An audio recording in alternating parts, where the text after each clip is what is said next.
Fox Sports. We are Black Horse. We are MC.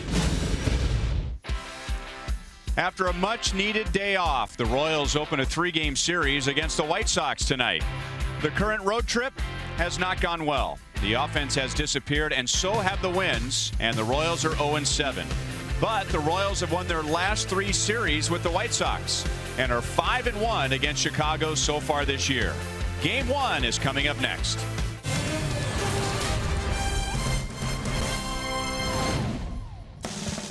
Royals baseball on a warm night in Chicago. Good night for offense as the Royals begin a 3-game series with the struggling White Sox.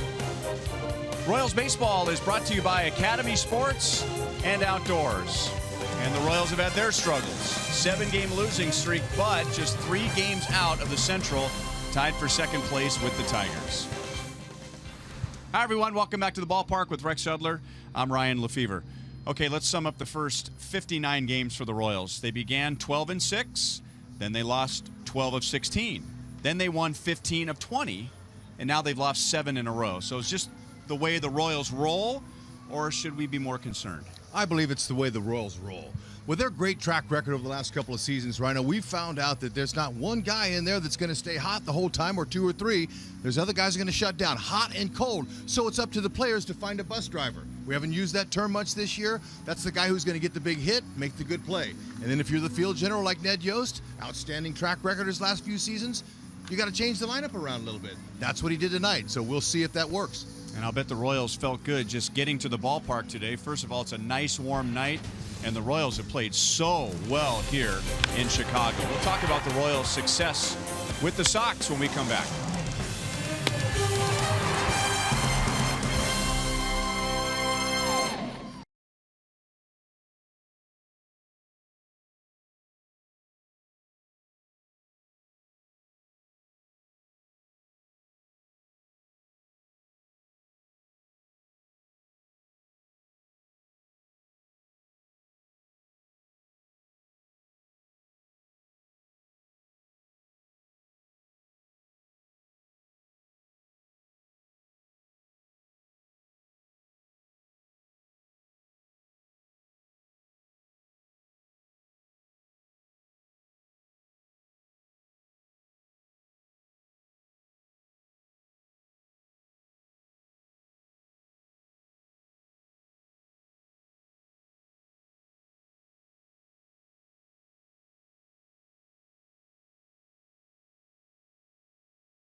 That's a series Royals fans and White Sox fans will not soon forget.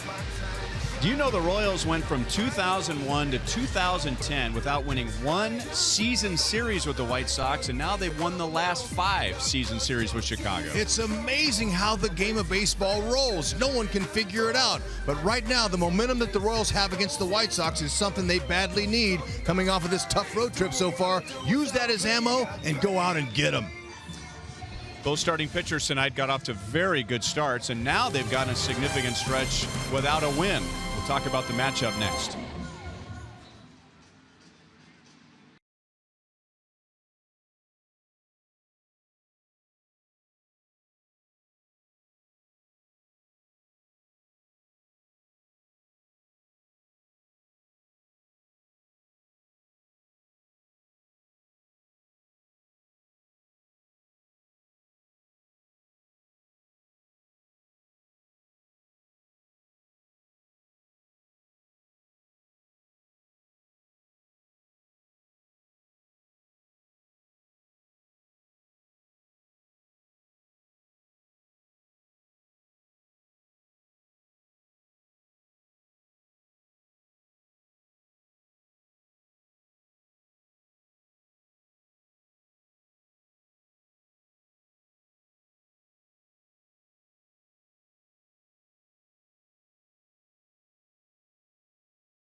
Describing Ian Kennedy and Chris Sale.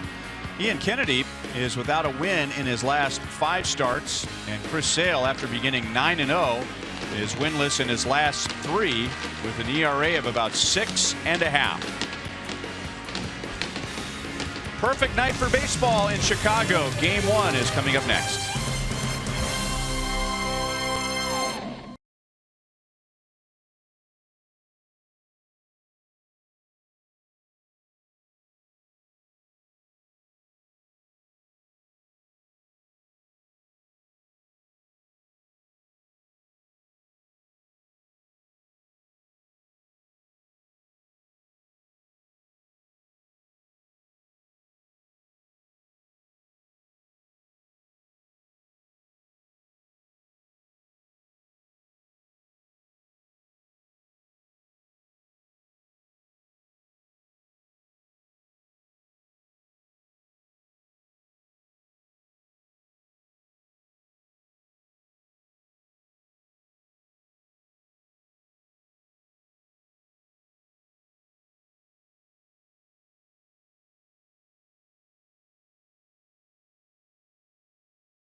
You get a foul ball in this series.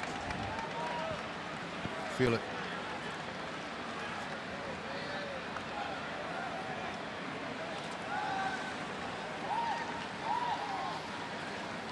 And we are ready to go. That is Whit Merrifield leading off for the Royals tonight. And he takes inside from Chris Sale at 96 miles an hour. As HUD mentioned at the top of the broadcast, Ned Yost has shuffled up the batting order. Alcides Escobar bats second. Lorenzo Cain hits fourth. 1 ball and 1 strike on Merrifield.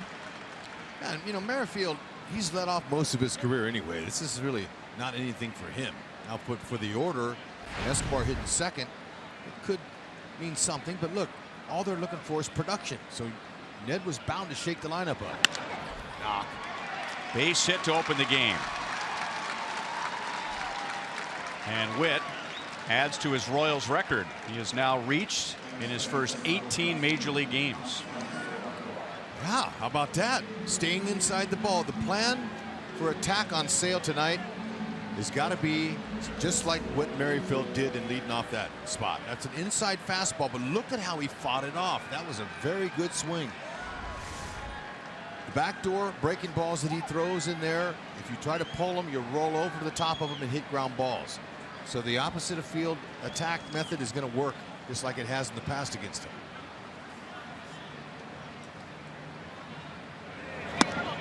Escobar is out in front of a changeup.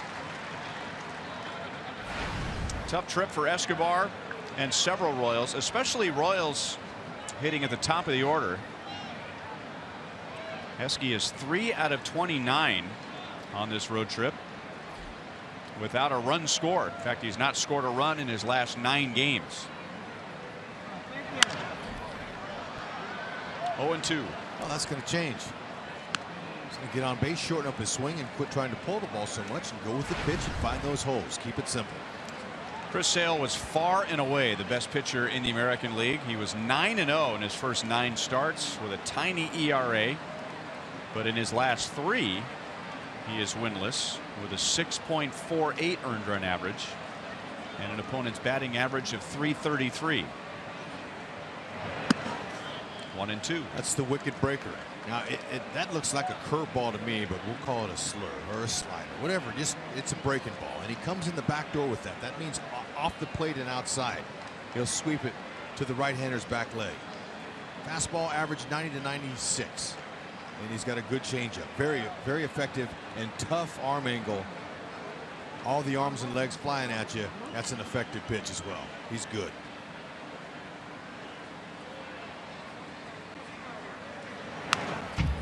Good swing at a fastball at 97.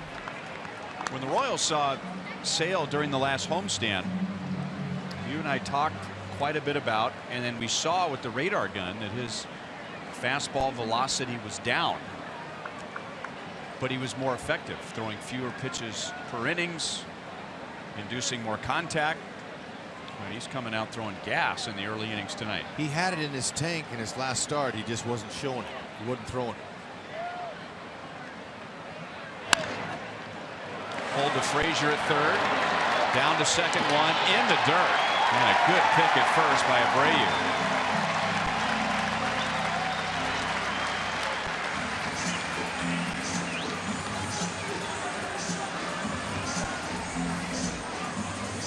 Okay, this is an off-balance throw by Frazier. Got it over to him in good shape. That's a long pick. He got it by a half a step.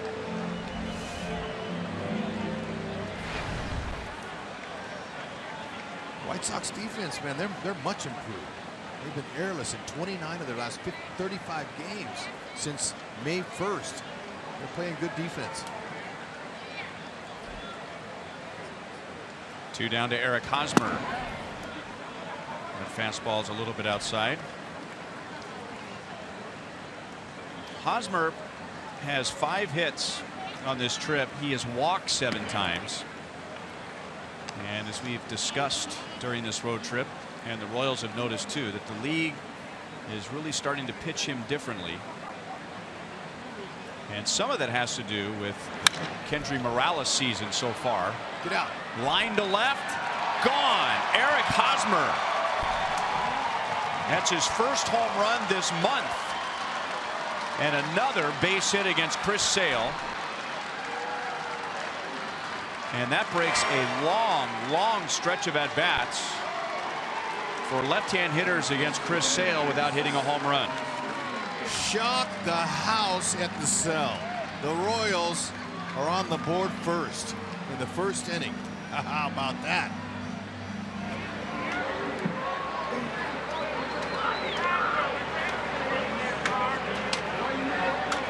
Left-hand batters had gone 478 at-bats without a home run against Chris Sale. You have to go back to 2012, 4 years ago, when Brennan Bosch, who was playing for the Tigers, took Chris Sale deep.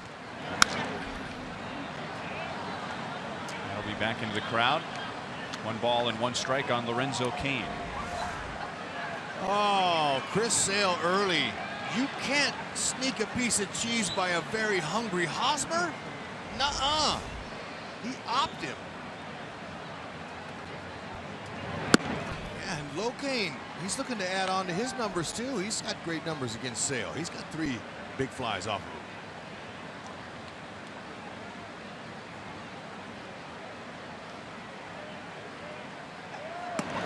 You know, it's 1 run, and odds are this is not going to be a 1-0 game. Good to know the White Sox are aware that the Royals are in town. But how many times on this trip have the Royals had runners in the first inning, a threat in the first inning, and came up empty? And here we are, leadoff single, double play. Well, 2 outs, nobody on, but then Hosmer gets the home run. Which could change things. Almost every one of them games we had chances. Garcia comes up and makes a play on Cain, and that's the inning. So the Royals, or the Nationals, take a 1-0 lead in the top of the first inning on Eric Hosmer's opposite field home run. Yeah. They get on the board first. Line it up there.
Has more hits against Chris Sale than any other major leaguer, and that's Alex Gordon. And now the White Sox lineup. We're going to get to see Tim Anderson, White Sox first-round pick in 2013, make his big league debut. He'll be playing at shortstop. Adam Eaton is back in center field. The White Sox have had a lot of changes since the Royals faced them last, and that was just a couple of weekends ago. Austin Jackson was placed on the disabled list with a tear in his left knee. So Adam Eaton, who had shifted over to right field and was having great success there, Robin Ventura has to move him back to center, where some of the numbers will say he was below average. Jimmy Rollins has been designated for assignment. Matt Latos has been designated for assignment. Joel will have an update on all the changes in the White Sox roster coming up. And that pitch nicked Adam Eaton. He was having a long discussion with Chad Fairchild over the first pitch. thinking it was outside, and then the 1-0 pitch. Nick's Eaton, and he's on to begin the bottom of the first. Kennedy's shaking his head. He's even looking over there at Eaton right now. He didn't believe it hit him. Anyway, checking out Kennedy's numbers. They're not bad. Strikeouts are good. 65 in the third inning, 65 strikeouts.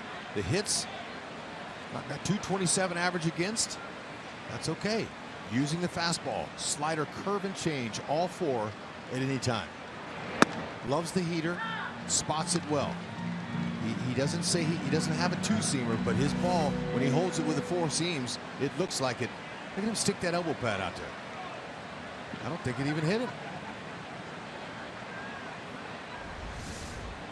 But anyway, he has like two-seam movement. Late on the fastball, and it's 0-2 on Abreu.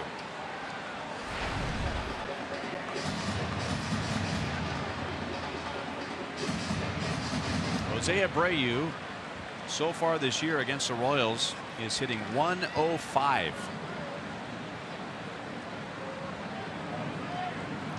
Holding him down has something to do with the Royals winning 5 of 6 against Chicago this year. Popped up. And Hosmer comes down the line and makes a play. There's one down.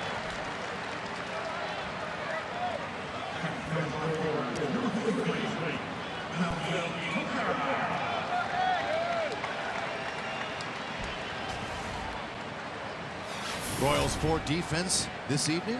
First game of this 3-game series. We're going to highlight Colon.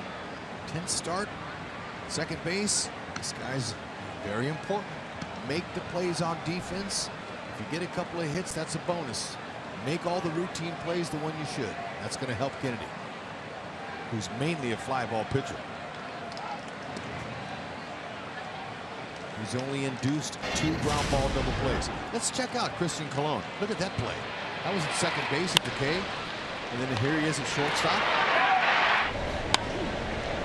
And another play. This is like an Escobar play. How about that? There you go. Christian Colon, just play that defense and he'll be fine. Eaton runs and then stops. Took 3 or 4 hard steps. And I don't think that was to stir up the Royals defense. About 3 or 4 steps, he realized he didn't get a great jump. And it's hard to steal a base on Salvador Perez if you don't get a great jump. Yeah, he made the right decision, but you mentioned moving the defense. They all were scrambling and out of position. So Melky took a swing and he couldn't stay on top and find a hole. Royals will take that one. Fastball makes it 0-2.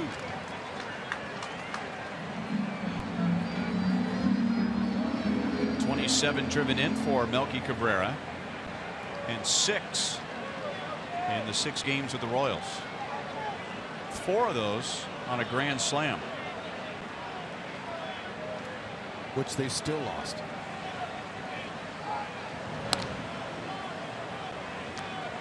That's Kennedy's move. Nothing very special, but he's letting Eaton know that he knows he's over there. Cabrera's grounded into 3 double plays this year so far.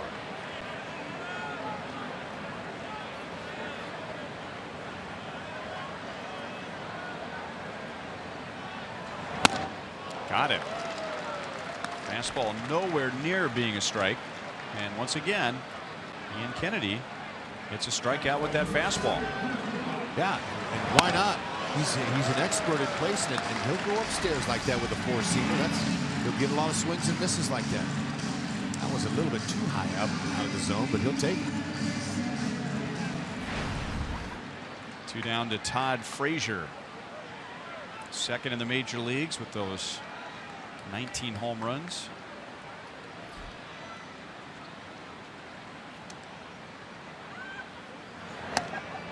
Two of those home runs have been hit against the Royals. He's another hitter the Royals have pitched very well this year. More than one reason why the Royals are 5-1 against Chicago so far this year, but you can start with Jose Abreu and Todd Frazier doing very little on offense. 1 ball and 1 strike. But Frazier's had a very good year against the rest of the league. Our Kubota power stats. Todd Frazier already has more home runs for the White Sox at third base than anyone in the last 10 years. And we're only about a third of the way into the season. How about that? Joe Creedy was on his way to being a all-star for a long time at third base for many years here until he started having back trouble. Eaton runs. The pitch is outside, and Eaton, You are out, and you got to go. Southey couldn't wait for him to go. Yeah. Thou shalt not steal on me.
The Royals were here.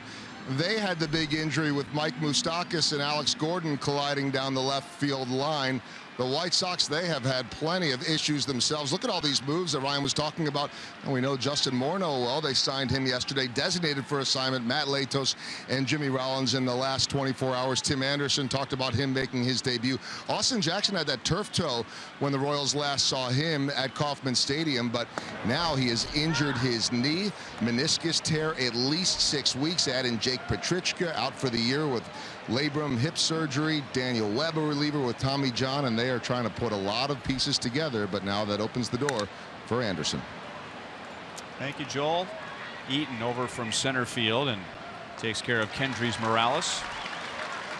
It was already a stretch for the White Sox to contend this year with so many different pieces from other organizations. They're really the anti-Royals, and now they're starting to bring up players from their own system like Tim Anderson. But the Royals talk so much about chemistry, continuity, players from the organization, homegrown players.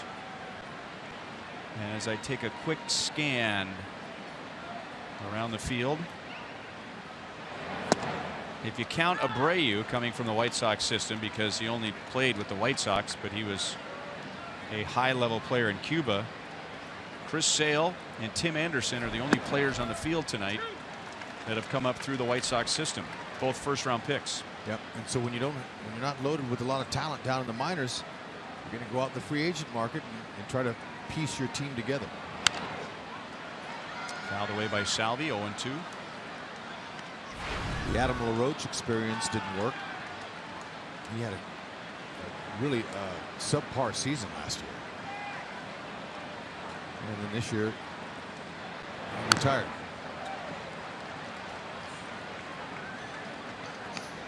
But going back to last inning, I don't understand why Adam Eaton would attempt to steal off the greatest throwing catcher there is in baseball with their power hitter up. Right. Anyway, thank you very much. There's the Sale slider, so we can talk about his velocity and how it might be down this year compared to other years, but that slider is still the same. That's his first strikeout. Yeah, you and I looked sideways at one another, especially with Eaton getting thrown out by the margin that he was, with a hitter at the plate who's hit 19 home runs this year. Well, thought he could get a jump.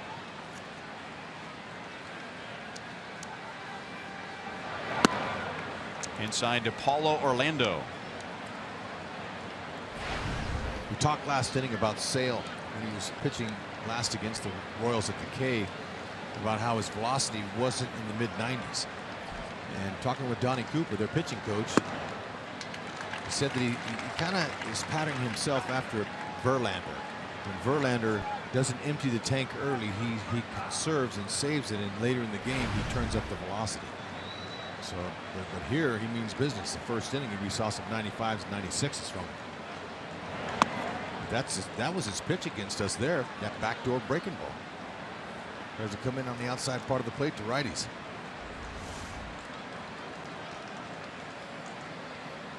And it's one you can't give up on, especially with 2 strikes.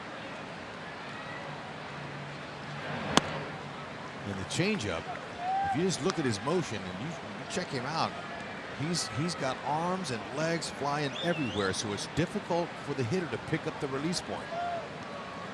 That's one of the reasons Sale's so good. His deception, his deception's off the charts.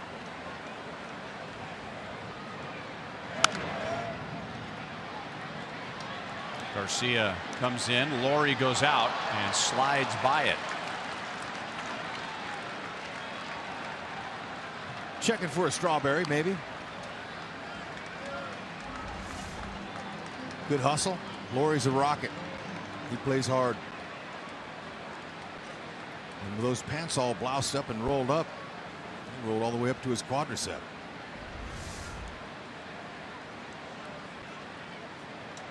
Ryan, if there's any young players out there that are nursing strawberries and moms and dads that don't know how to treat those, you get some zinc oxide, put a Band-Aid on it, and a big bandage, and then cover it with taped sticks, and cover it for 3 or 4 days, as long as it'll stay on it. Leave it covered in the shower and everything, and just wear it until it peels off, and then in 3 or 4 days you'll take it off and it'll be healed. I just thought I would throw a little tip in there. That was good stuff. So I'm thinking you just want to expose it and let it dry out, but no, you're saying cover it up with some zinc oxide. That worked the best for me. Yeah, because I tried them all. You got to cover them, and then cover them and put that zinc oxide. It's a healing. It dries it up. That's what it does. Or Neosporin.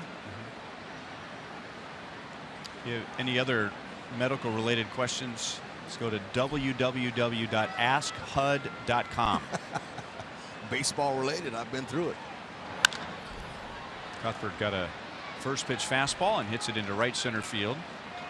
And Garcia comes over to make the play. So apparently Eaton didn't call for it. So Garcia takes it.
to spend the weekend in Chicago.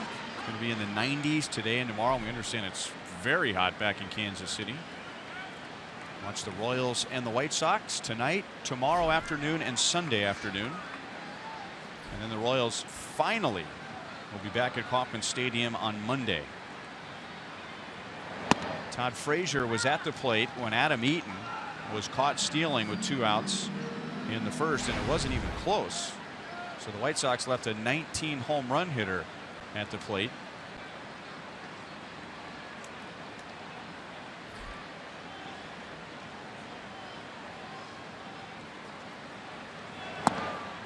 No balls, 2 strikes.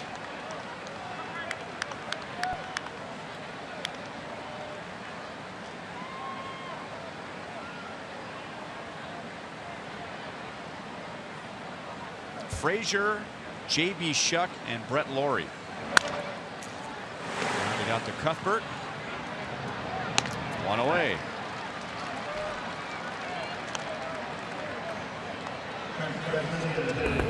Well, a week from tonight, we'll have summer fireworks at Kauffman Stadium, presented by Hy-Vee and Pepsi. And that takes place after every Friday home game this season through August. Visit Royals.com or call 1-800-6-ROYALS. And that'll be after the game with the Detroit Tigers. The Royals will have Cleveland in for 3 Monday, Tuesday, Wednesday, and then a 4-game series beginning on Thursday with Detroit. And that's also the night of the Big Slick Celebrity Softball game. There's a lot going on at Kauffman Stadium a week from tonight. I wonder if Monty's going to be in that again. I want to see Monty swing the bat and hit. I saw him pitch last year. I know he can hit. J.B. Shuck. The Royals saw a lot of him last year, but he's only played in 11 games this year, none with the Royals, and he's just 3 out of 26. 0-2. Is he smelling his bat? Yeah. After that foul ball? Right. A lot of hitters will do that. But some of the time, you don't have to do it. You can smell the burning.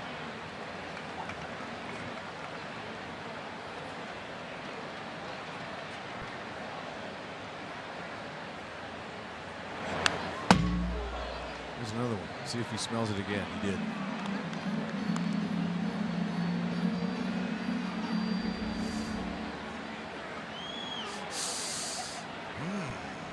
Fragrance. Maybe they should bottle that up and sell it. What does that do? Is just fire you up to smell I never did do that. Smell the friction on the bat? I could smell it without having to actually put my nose down in the barrel.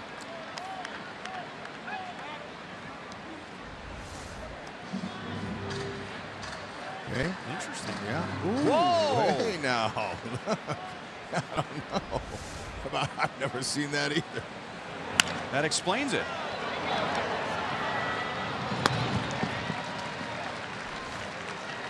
Now I think if he did that on the mound, there'd be some sort of a penalty, right? I think that they would have a visit from the Mr. Umpire. Ball gets fouled away. The umpire throws out a new ball and sticks his tongue on it and puts it in his glove. I think Chad Fairchild might go out there and talk to him about that. Yeah, that would be a first for Chad Fairchild, I'm sure. But that was out there before he was getting ready to get warmed up. There's a veteran. Brett Laurie takes a strike. I don't remember what year it was, but when the All-Star game was at Fenway, remember Ted Williams came out on a wheelchair and all the All-Stars surrounded him. Mark McGwire was still playing. And Ted Williams asked Mark McGwire, when you hit a ball good, can you smell your bat burn? That's right. He wanted to hear from McGwire in particular. It was 1999. Thank you, Holtzy. And McGwire, remember telling the story saying, what? And he leaned in a little closer and says, when you hit it good, can you smell the fire, the burning coming off of your bat? That's beautiful. I love it.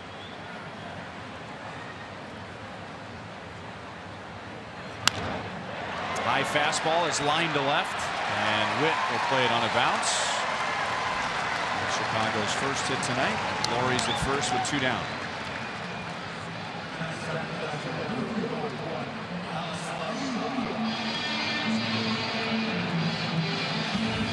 Haven't had chance to talk to Corey this season. I'm going to go down there and talk to him tomorrow. I want to get a lowdown on his mouthpiece with the fangs on it. I got to get the skinny. This is the first year he's used that mouthpiece.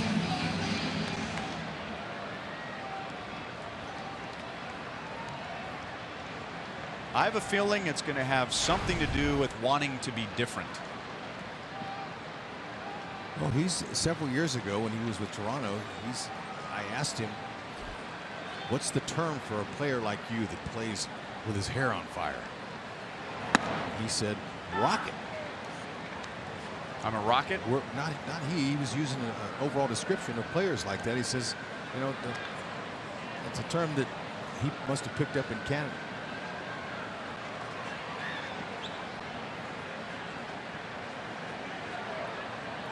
Oh, 1 on Alex Avila. Batting at just .213.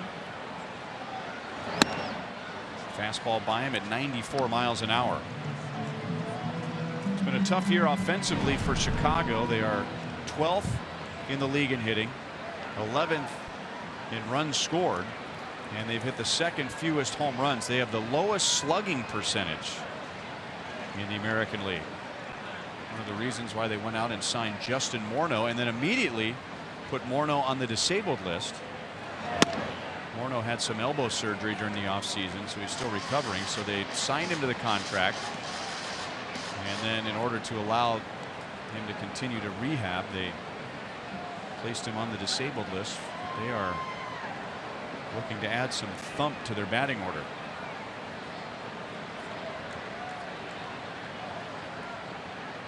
Lowry's 4 out of 6 in steal attempts this year. Chad Fairchild appeared to flinch. Just missed with the changeup. 2 balls, 2 strikes.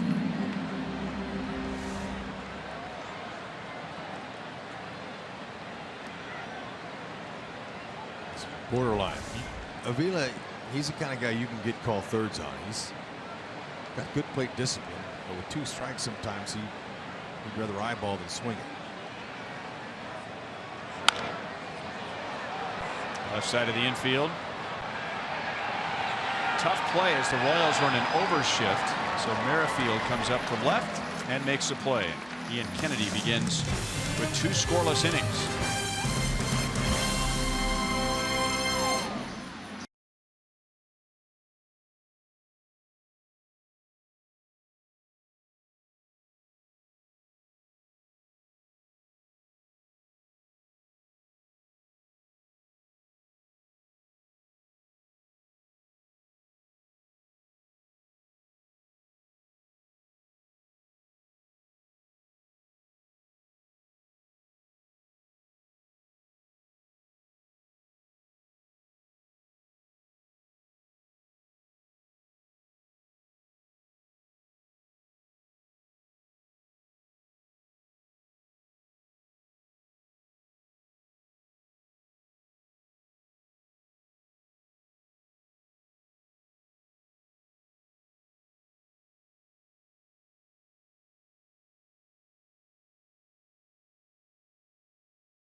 This inning, but he led off the game, and usually it's Alcides Escobar, but Merrifield leading off a spot he's comfortable with.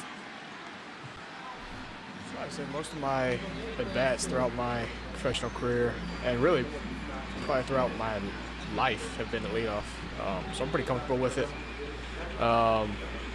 It's a little bit different approach than the 2-hole, but I mean, just like anything, it comes down to seeing it and hitting it. And for Whit Merrifield, we saw him with that hit, also took the first pitch. And he said, guys, one thing that he'd like to do more of is walk. He hasn't done that a whole lot, but he said he felt like he got up here and needed to prove himself, hitting a little bit, but now he feels like he's grounded and can do that. Thank you, Joel. Is Colon, who usually is very good leading off an inning, flies to center field, and now Whit. You know, some hitters who have leadoff like skills don't like to lead off, and with my prodding over the years with some of those guys, usually what it comes down to is they don't like to bat first in the game, because most people will tell you you only lead off once, and that's not really true. Leadoff guys do lead off quite a bit, but that's the one time you're guaranteed to lead off. And some guys don't want to be the first guy up to begin the game. And I asked Whit about that tonight, and he said, as the count is 0-1, he said, yeah, some guys don't like it because they don't want to be 0-1 to begin the game, because you're kind of expected to take a strike, look at a pitch or two, see as many pitches as you can so the other guys can take a look at what the pitcher has. But he's never been uncomfortable 0-1 in the count. Yeah. The thing I like most is on the road leading off. It's an unblemished batter's box. And you get to make your own toe hold in there. You get to get up there and go, wow, look at this. I love leading off. And Merrifield, in that interview Joel did with him, said the same thing. And the other thing that he said was, look, just see it and hit it. That's the main thing. Just go up there and play baseball. That's what this guy does. And he has that term, ball play. That ball's hit hard right at Abreu, who slides to get Merrifield. So Whit did a very nice job with that big sweeping breaking ball to wait on it and hit it hard the other way. That's exactly what they're trying to do with him. That back door, it's elevated. He waited, and he almost shot that hole. Good play by Abreu. See it and hit it, just like Joel did in the father's batting practice the other day. Joel saw it. Was he hitting it the other way like that? He saw it and hit it. I saw it.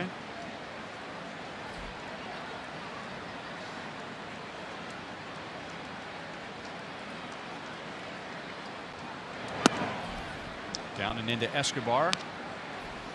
Merrifield began the game with a single, and then Escobar grounded into a double play. So just like that, 2 outs and nobody on, and then Eric Hosmer homered to the opposite field.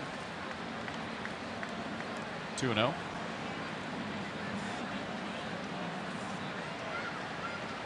Bud mentioned it in the first inning. Escobar has good career numbers against Sale. So does Hosmer. So does Kane. And that's well hit to left field, but right at Melky Cabrera. So tough hitting luck for both Merrifield and Escobar, and Sale has his first 1-2-3 inning.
Home run.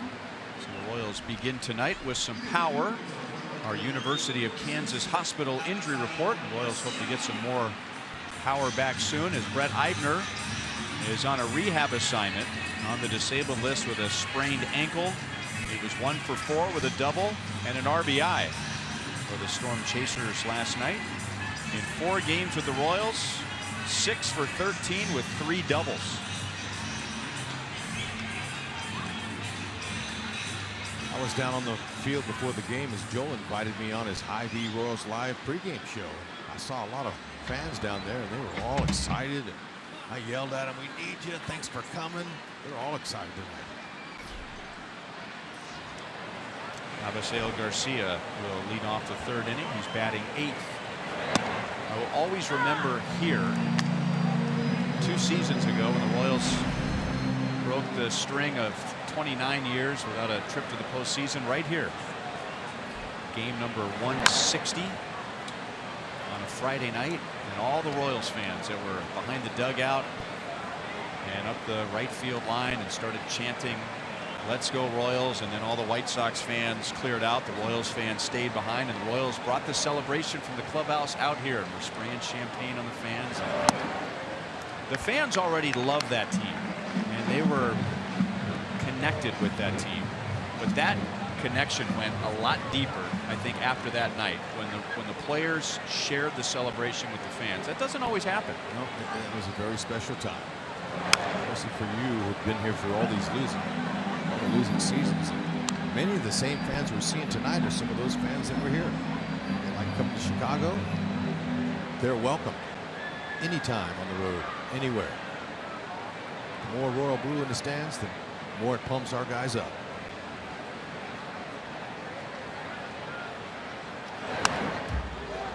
Still 1-2 on Garcia.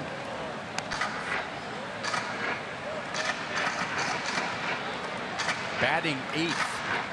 I don't think that's what the White Sox had planned for him. They made the trade for Avisail Garcia with the Tigers.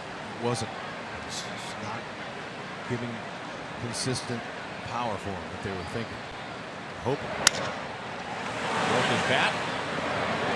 And Escobar throws him out. Garcia is a big guy. He can really run. And made that close. All right, the big league debut for Tim Anderson.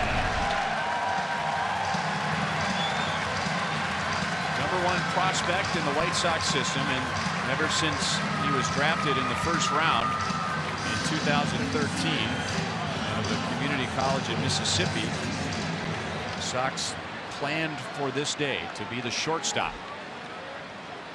So they did not re-sign Alexei Ramirez.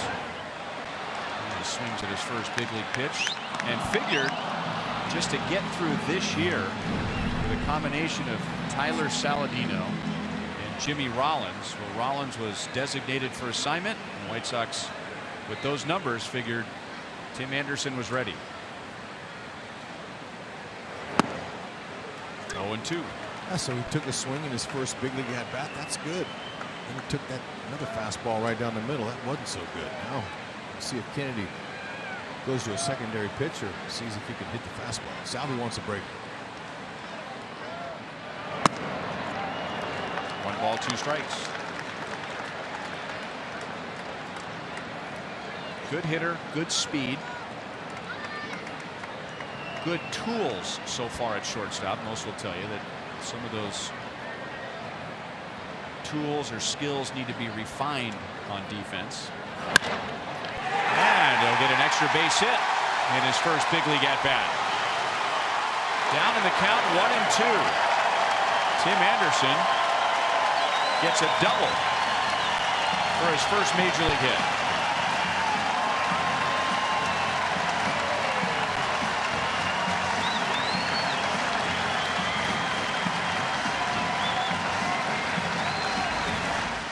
Congratulations, Tim Anderson. Way to go. Good fastball inside. He just pulled his hands in, raked it right by Compton. Excellent swing.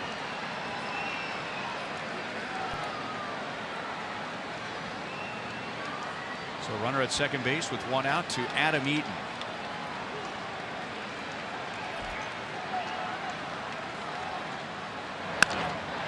One hop to Cologne, who thought about third base, but Anderson got a good break and has good speed.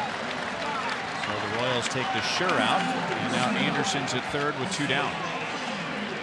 Now that's a good heads-up play by Cologne, even thinking that way. Usually you'll think that way with nobody out. On a leadoff double and try to get the guy at third. But on a hard hit smash like that, you can throw the guy out at third. But no big deal. Take the out. Now there's 2.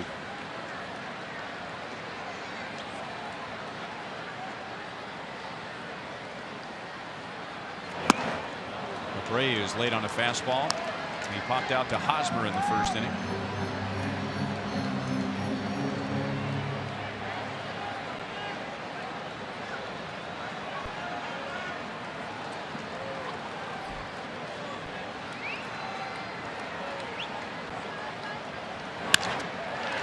Base hit left field. So Anderson turns that first big league hit into his first big league run. And for Jose Abreu, in 21 at-bats against the Royals this year, that's his first RBI against KC. That's bound to happen. As great a hitter as he is, looked like a slider that just stayed out over the middle of the plate.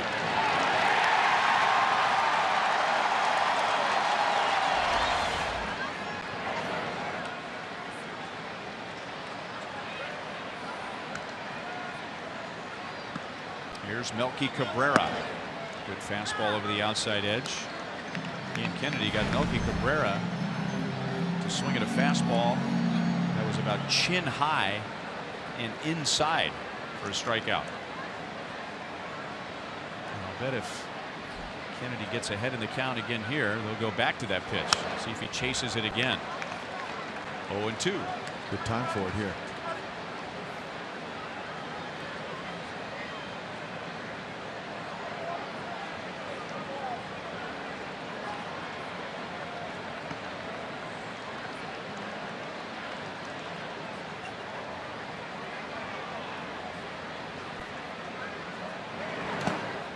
Lays off a breaking ball, 1-2.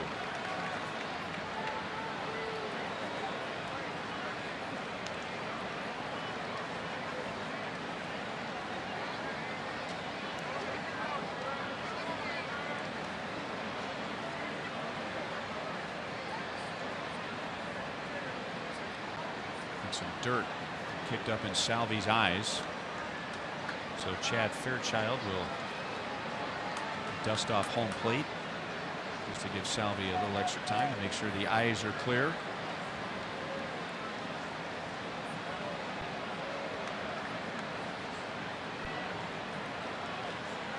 So Kennedy's going to go back to that curveball.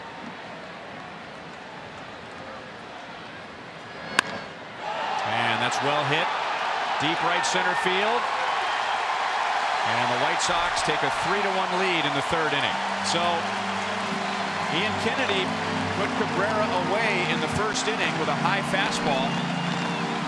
This time around, back-to-back curveballs when he was ahead in the count. And Melky Cabrera drives in Jose Abreu with a 2-run home run. His 5th in the season.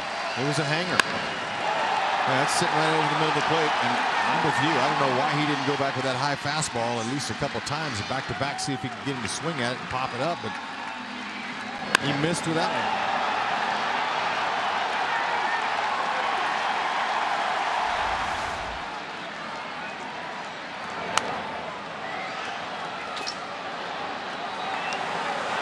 The hugging and kissing, Melky Cabrera.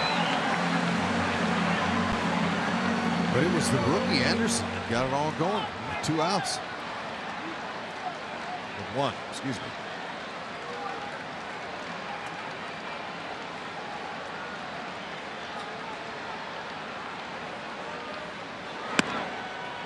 One and one on Frazier. He grounded out to third in the second inning.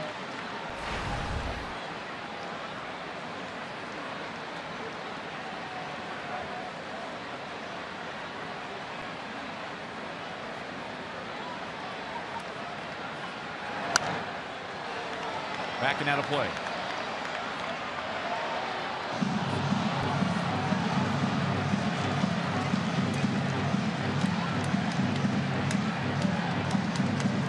the 11th home run allowed by Kennedy this year in 68 innings. 2 balls, 2 strikes.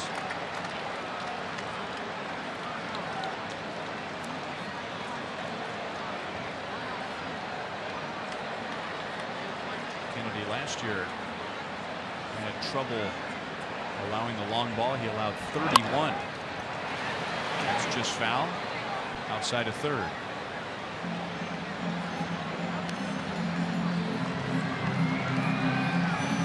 Yeah, you know, I don't think there's been too many homers hit off of him this year on that breaking ball. Most of them have been with the fastball, but it certainly was a hanging curve he threw Melky.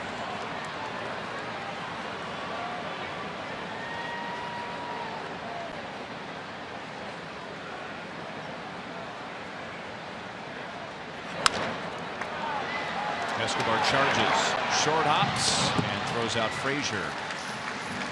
The White Sox get 3, 2 on the Melky Cabrera home run, and out the end of 3, Chicago leads 3-1.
Top of the 4th inning.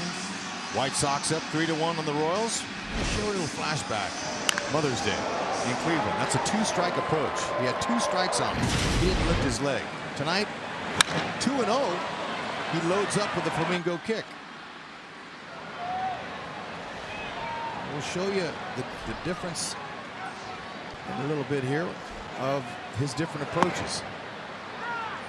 When he's ahead in the count, he likes to load up his hips and unload for a little bit more power for his home run ball. But I love that 2-strike approach, the one he had with it on Mother's Day with the pink glove and the pink bat. That was really special. There's a young Eric Hosmer fan. Now that other fan thinks it's going to get noisy here in a moment because he saw Hosmer hit a home run first time up. All right, let's hope. 1-2. Here we'll show you side by side. 2-strike approach on the left, 2-0 count on the right. See how much more control he has of his body over on the left with a 2-strike approach by just going on his tippy toe without loading up his hips, and he still hit that ball a ton.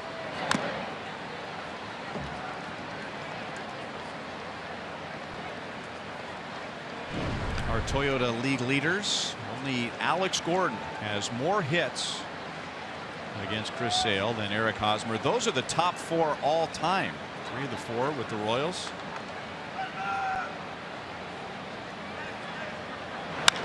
Breaking ball, that's hit well to left field. Cabrera is back. Gone. 2 home runs. Eric Hosmer has taken Chris Sale deep for a second time tonight. And we told you in the first inning that it had been 4 years since a left-hand hitter. He was right, by the way. It had been 4 years since a left-hand hitter had taken Chris Sale deep, and Eric Hosmer has done it in back-to-back at-bats. And that young man, he knew it was going to get loud. And Hosmer, he had a flamingo kip. He actually stepped in the bucket, and he got him. He knew it first, and Sale knew it second. Right back at him. You know, and the interesting thing watching Hosmer, He thinks we're going to do that's it we're again. going to go back-to-back.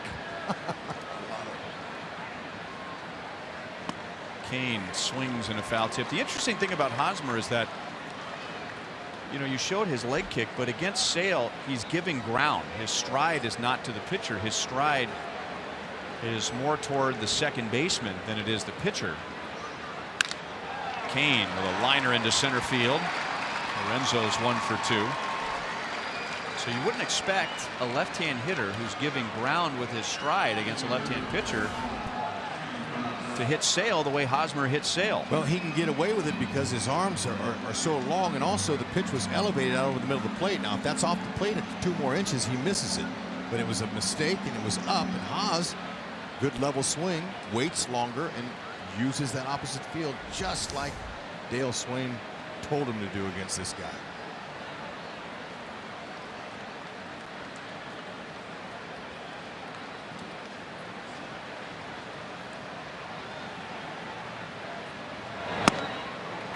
Late on a fastball. 0-1 to Morales. He flied to center field in his first at bat. All right. Morales is up over 200. Steady climb. Keep it moving on up. 202 at-bats he has now. He's still got a little bit of time here. You can bunch some good games together, 2 or 3 hits to move that average up.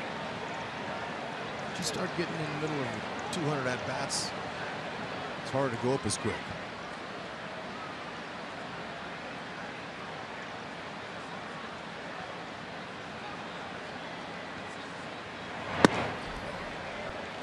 Just to go back to the numbers on the home runs against Sale by left-hand batters, there had been 478 at-bats for Sale against lefties without allowing a home run. And now the last 2 have been home runs. Ooh. Big swing by Morales. 1 ball, 2 strikes. Chad Fairchild, he took the brunt of that one. All of it, right on that shoulder.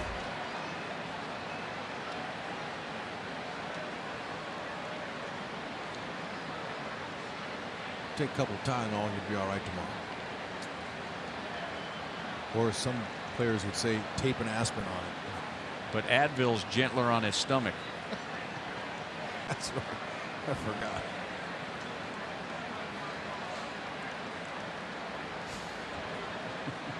You're knowing Ryan imitation can get better with a little more draw. Yeah. You got to get a little more southern draw on that.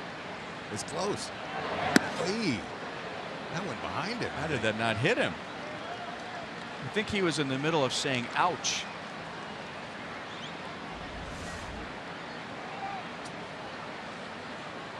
Talk about a back leg breaking ball. That was a front leg breaking ball.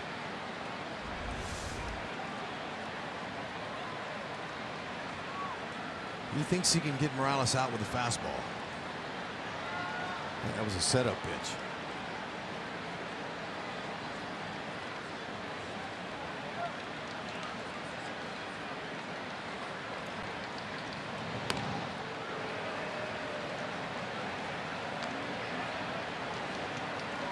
Lorenzo 6 out of 9 in steal attempts.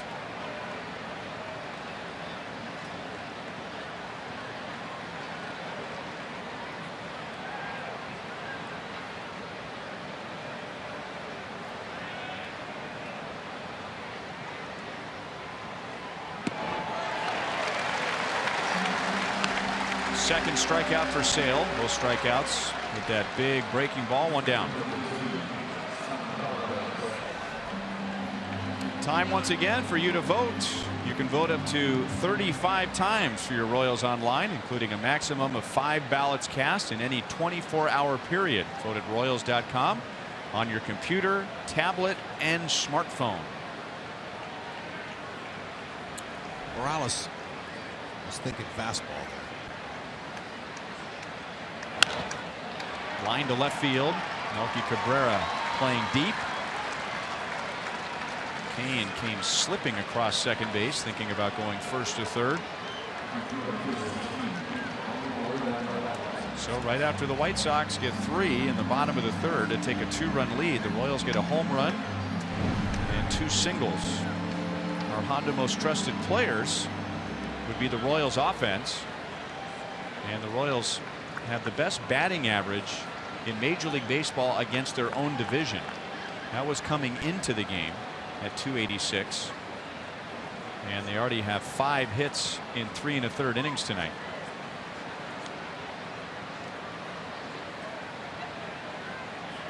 Well, that's good.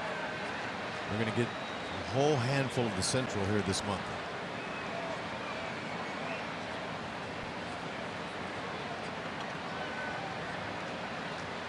Paulo Orlando walked first time up against Sale.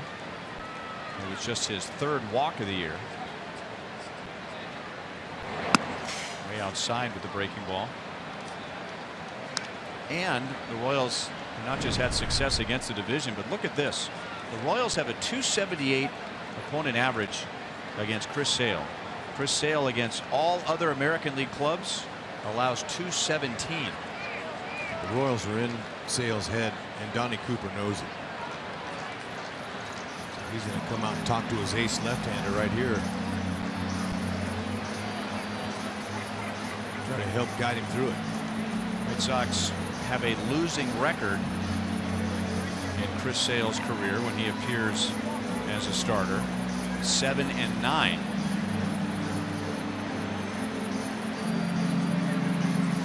This is a pep talk right here.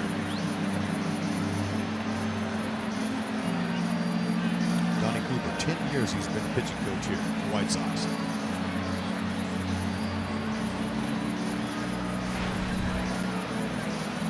Good walk for Paulo. Sale threw him some borderline pitches. Paulo doesn't walk a lot. He's an aggressive swinger. But made sure that Sale threw him a hittable pitch. After fouling off a couple, hung in there, took a walk. He's got 2 hits in 9 at-bats, and one of those was a homer.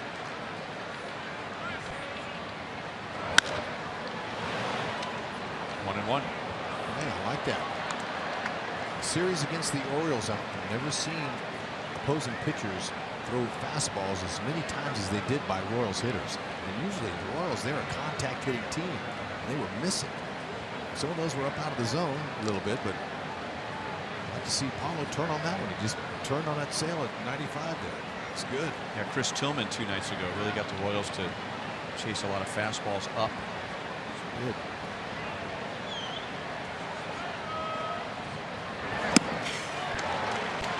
One and two.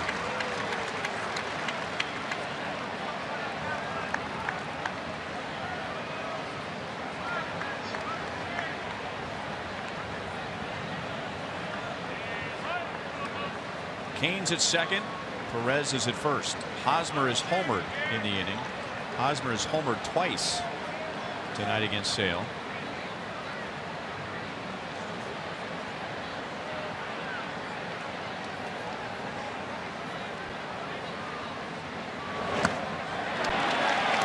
Sale's 3rd strikeout, all with his slider. 2 down.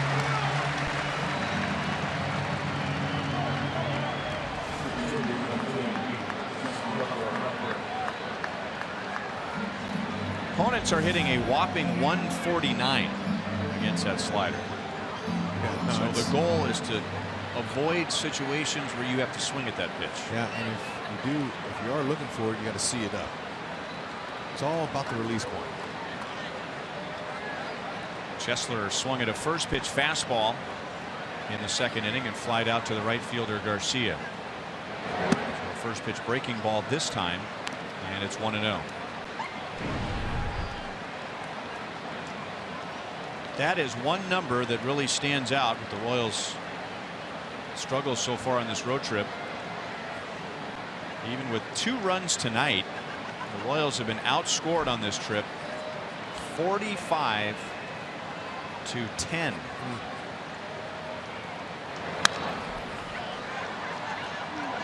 It's got to change. And that means that somebody's got to get in that driver's seat and drive the bus. That was a good swing there by Cuthbert. It's a pitch he wanted. Royals as a team hitting in runners in scoring position 260. It's dropped.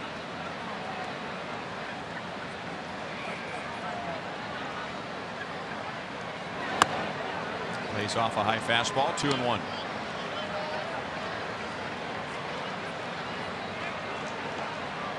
Cuthbert needs a hit for confidence.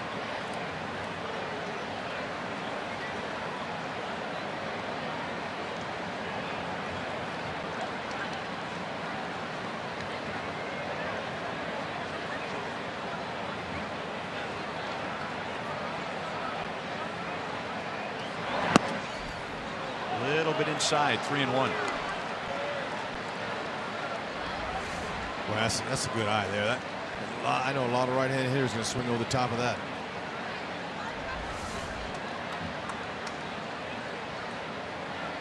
League is still trying to figure out Cuthbert, and for now, they play without a shift. Getting a good fastball here.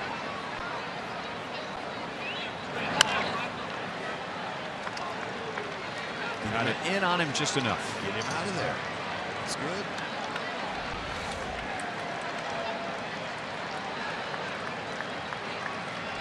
That's a good thing to see right there. Ball was 3 or 4 inches off the inside part of the plate. Almost hooked a double.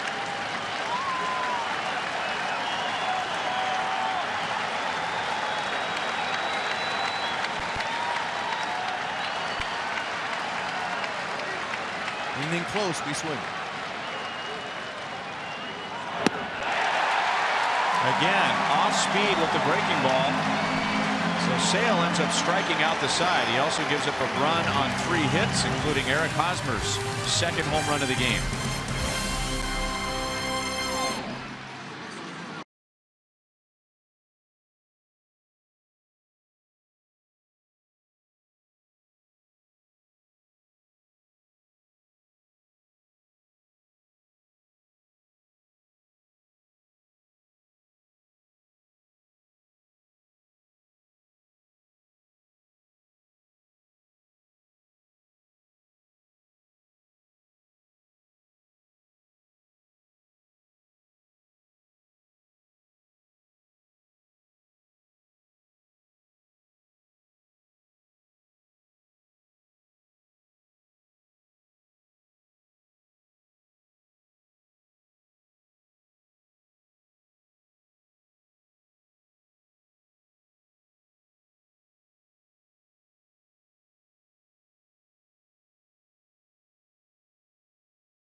Scoring and how it's happened.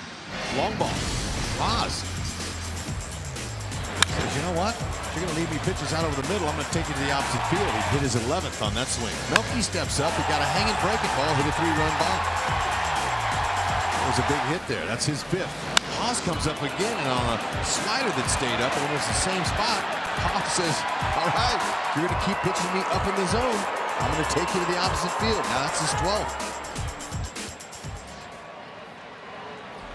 Only other run was a Jose Abreu RBI single. J.B. Shuck, who is the White Sox designated hitter tonight, grounded out to second in the second inning. Melky's was just a 2-run home. I said 3.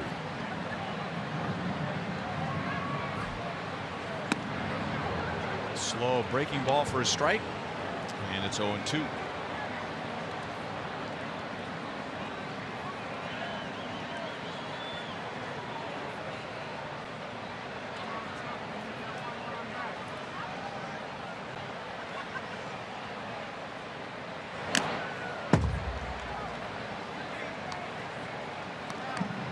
Mentioned Adam LaRoche.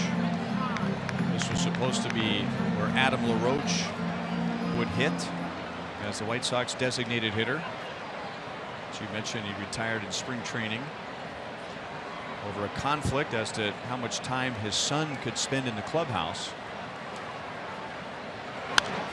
And with a team that had already been struggling, the White Sox have averaged 91 losses the last 3 years. And the players seem to revolt against the front office. Robin Ventura was tested in spring training as to how to keep the team together and on the same page. And then the White Sox got out to a 23-10 start. Merrifield comes up in left field and makes a play on Shuck. 23-10. And then they went 6-20. So the little spring training drama didn't hurt them. And when you go south that quick, they're going to start looking for changes, and that's what they've been doing. Ventura, good guy, very, very positive manager. Low key, stays calm. But he's been tested.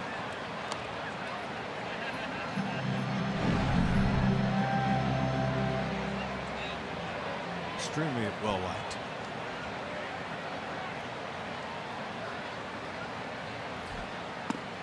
Nearly took the White Sox to the playoffs in his very first year in 2012, and he, like so many other managers in the game today, had no previous managerial experience, major leagues, minor leagues, or anywhere, but a good people person, a good manager, as opposed to just being a head coach. That's the title in every other sport except for baseball. And now Laurie hits one high and deep to left field, and Merrifield watches it land in the bleachers. Second home run allowed by Ian Kennedy, and the White Sox have 4 runs in the first 4 innings. Both home runs on breaking balls. 7th of the year for Laurie.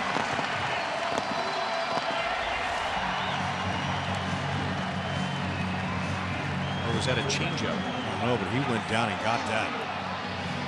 Got up underneath it. Almost hit a mile high.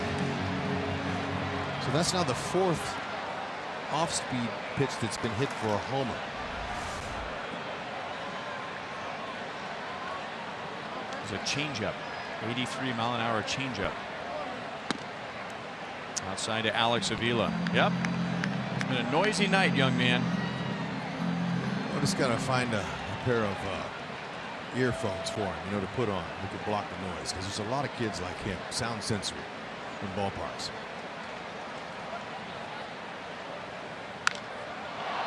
That's well hit to left field. And gone. First home run of the year for Alex Avila. And just his 3rd RBI.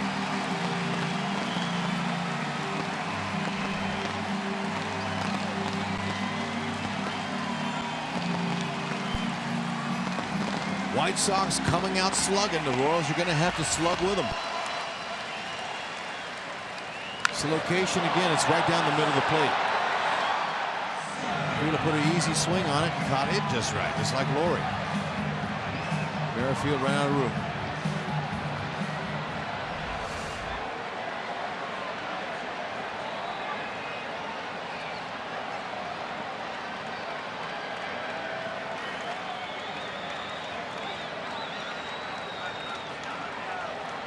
Home runs really hurt Kennedy in his last start. That was Saturday at Cleveland. Fastball strike 2. Amaseo Garcia.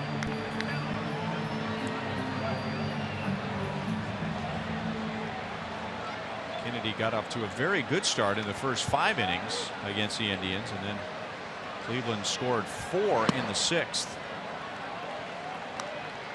3 of those 4 runs on home runs by Mike Napoli and Tyler Naquin.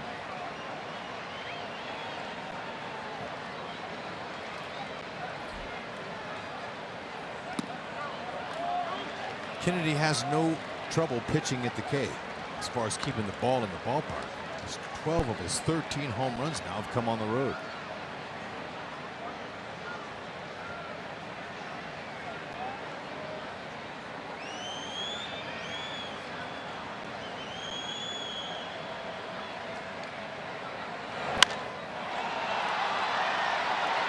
Kane over from center and makes a play.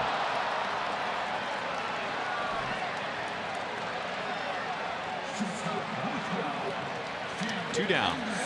Time for a Lee Summit Mazda game break. Carlos Beltran driving in a run in the bottom of the 3rd inning, and New York with a 4-0 lead over the Tigers.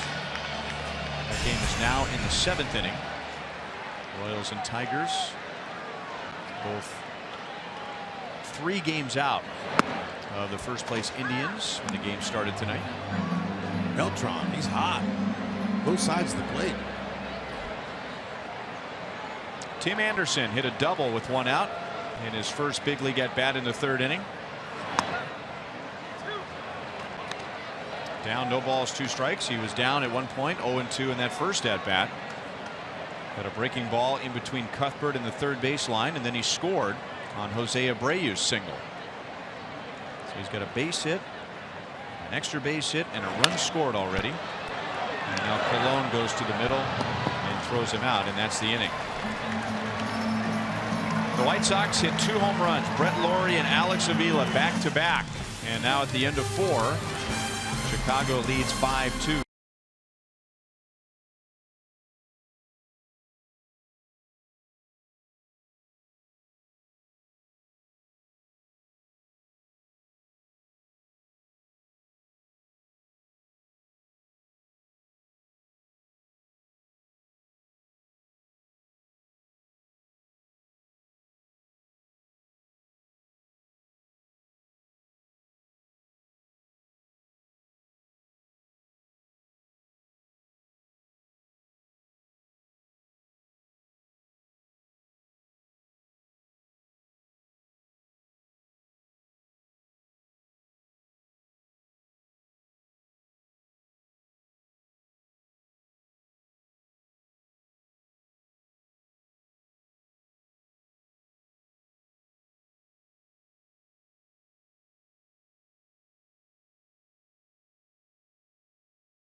Brought to you by Jeep. Come discover great deals during the Jeep Drive and Discover event.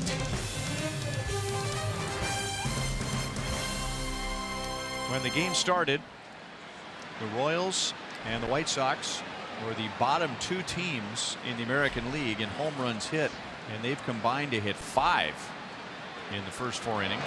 Good night to hit, warm, humid, balls carrying. Christian Colon flied out to center field in the 3rd inning. He was leading off the 3rd. He doesn't profile, I guess, as a prototypical leadoff hitter, but in his short time with the Royals, he has quite a spike in his on-base percentage when he leads off an inning. If you want to dig a little deeper with on-base percentage.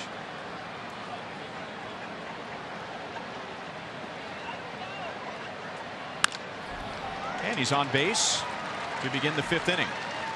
Beautiful stroke. His on-base percentage the last 2 years leading off an inning is about .460. Wow, look at that fastball, high fastball, just drove it right where it was supposed to be hit. Well, that's perfect. Front foot step, kept the weight back, was able to throw the hands on it, stay on top of it.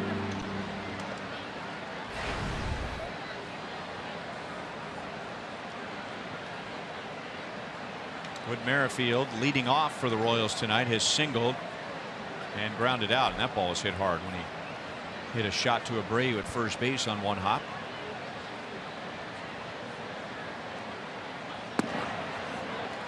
.93 and in for a strike. So that gives Sale 9 home runs he's given up. 7 to right-handed bats. And if you're Merrifield, you're not going to go up there and try to hit homer, but wouldn't it be nice to say you hit a homer off of Chris Sale your first time up? For your first big league homer. That's backing out of play. No balls, 2 strikes. A reminder as you enjoy a cold one to look forward to Miller Time later in tonight's game, brought to you by Miller Lite.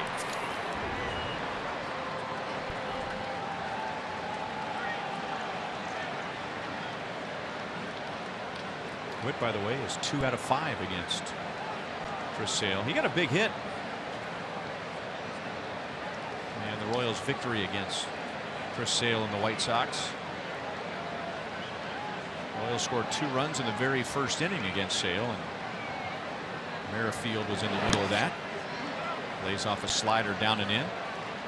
1 ball and 2 strikes. The Royals got 2 in the first inning in their first start this year against Sale, and then Sale did not allow a single run in his last 6 innings. Which underlines that point. Against the best, you better get him early.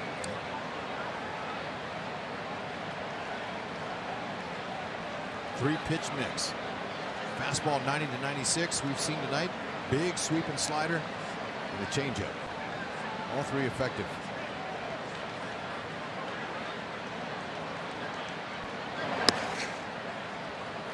Two and 2. Takes a lot of discipline to lay off of that. Comes out a foot off of the outside part of the plate and ends up a foot in and down.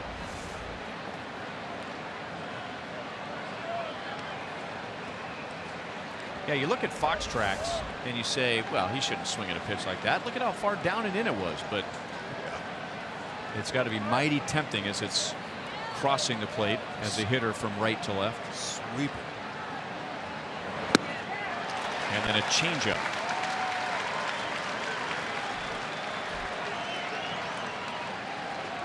So Sale has struck out 5. That's his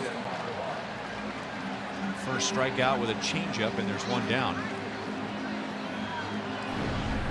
Academy Sports and Outdoors leaderboard. As you know, if you've been following the Royals, they are tough to strike out. Toughest in the major leagues in 2014 and 2015. Still tough to strike out this year, but they've been striking out quite a bit on this road trip.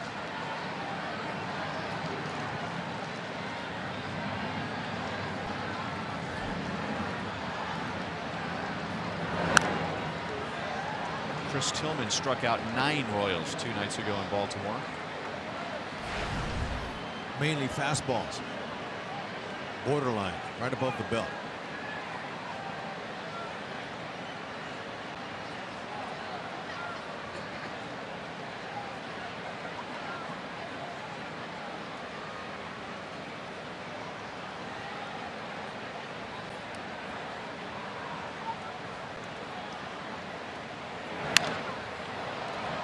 Out into left center field, and it's Eaton.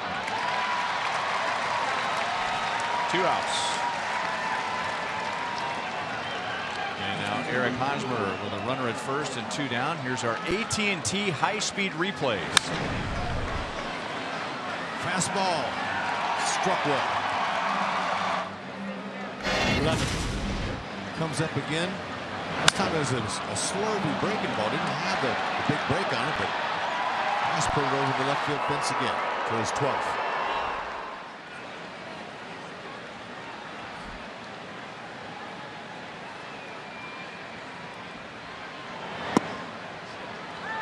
Slider for a strike. And again, watching that stride from Hosmer, he's really giving ground against Chris Sale, and can't blame him. I mean, Chris Sale, as hard as he throws, and with that arm angle, man, that's a handful to keep that front shoulder in there. Oh, no question. He's got him bailing out on it, and Sale, if he doesn't leave it up in the zone and he puts it there, you can't hit it. You can, but see how his hips are flying out there? I mean, that's the toughest part, especially when the release point's behind his back a foot.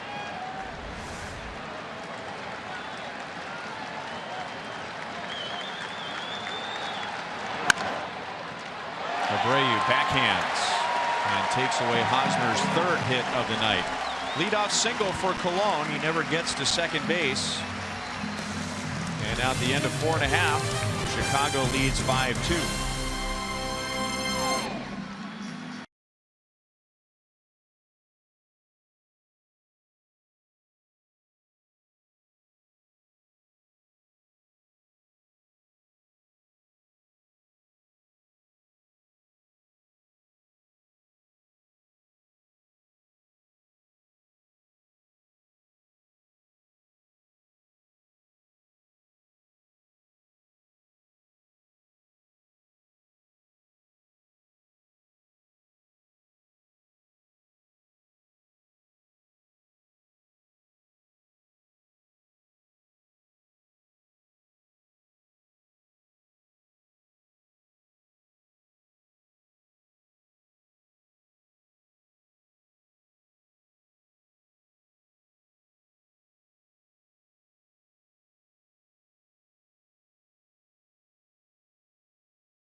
Top of the order, Adam Eaton, Jose Abreu, and Melky Cabrera to face Ian Kennedy.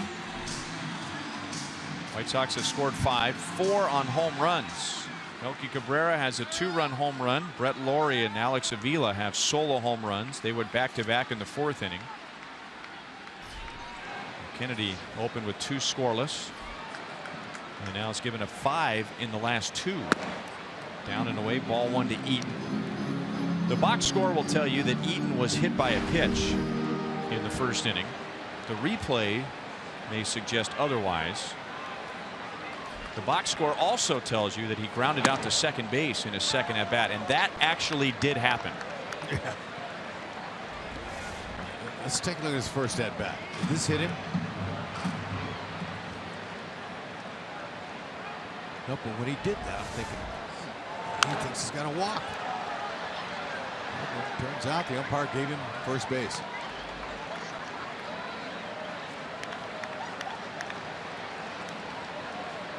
Fairchild could have said, hey, get back here. Didn't hit you. Usually if it hits him, Salvi going to have a hard time catching it.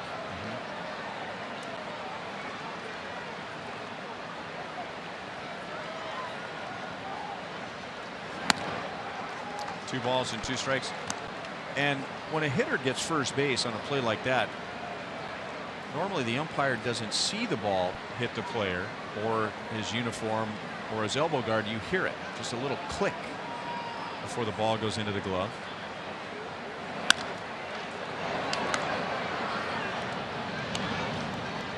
One down in the bottom of the 5th inning. Let's take a look at tonight's greater coverage of baseball, brought to you by T-Mobile. Royals did not have a first-round pick this year because as compensation for signings, those picks went to other teams. But A.J. Puckett was taken in the 2nd round out of Pepperdine. Then a center fielder, then a pitcher, then a shortstop. Well, there he is, 6'4", 200. If that looks like I think it looks, he's a competitor. He's barking. I like it. Look at the 45 2/3 scoreless streak.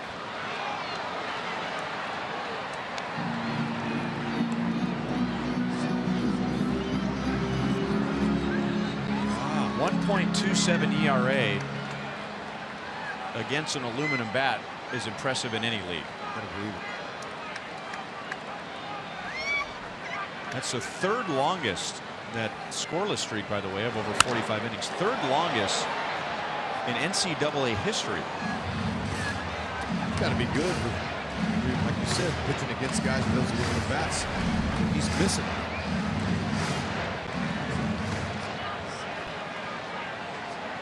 Hope it works.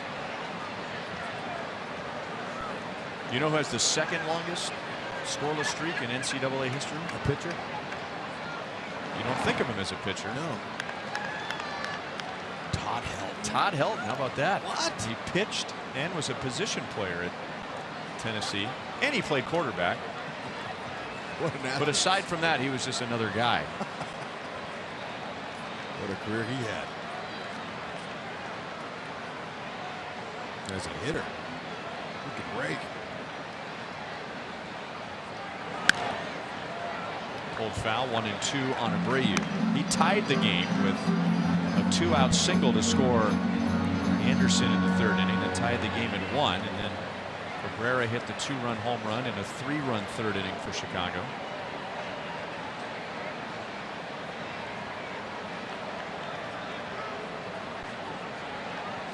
Well, these foul balls down the right field line and now the left. Just nicked it foul, still 1-2. All right, time for our sprint trivia question. Name 3 of the 5 first overall draft picks since 1990 to win a World Series. Okay. 3 of the 5 first overall since 1990. Alex Rodriguez. Ken Griffey Jr. went in '87, but he never won a World Series. Alex Rodriguez. How about J.D. Drew? No, because I guess that's a Phillies. technicality because he didn't sign with the Phillies. Right. Cuthbert. Did he catch it on the fly? Yes, he did.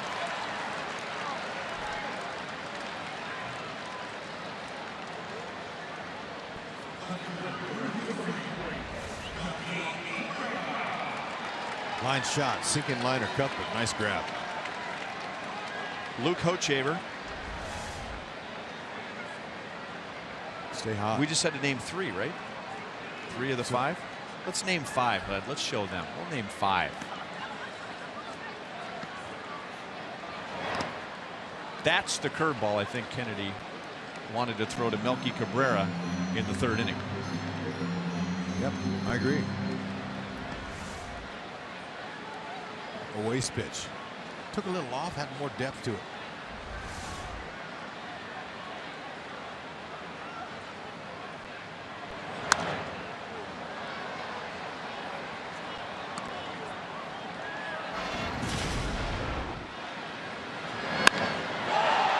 There was a pitch he didn't want to throw.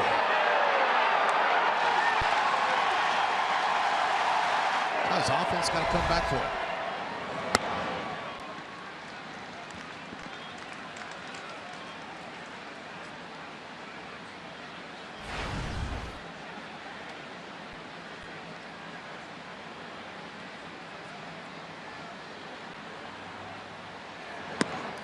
Changeup is outside. Salvador Perez wanted a changeup, and Kennedy shook it off and went with a breaking ball. It was a second straight breaking ball, the one that Cabrera hit out in the 3rd inning. 3 balls, 2 strikes.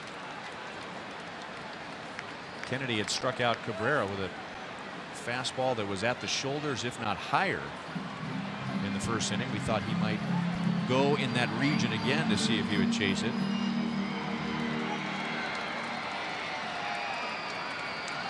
Gonna get the fastball now. Ooh, don't try it in there.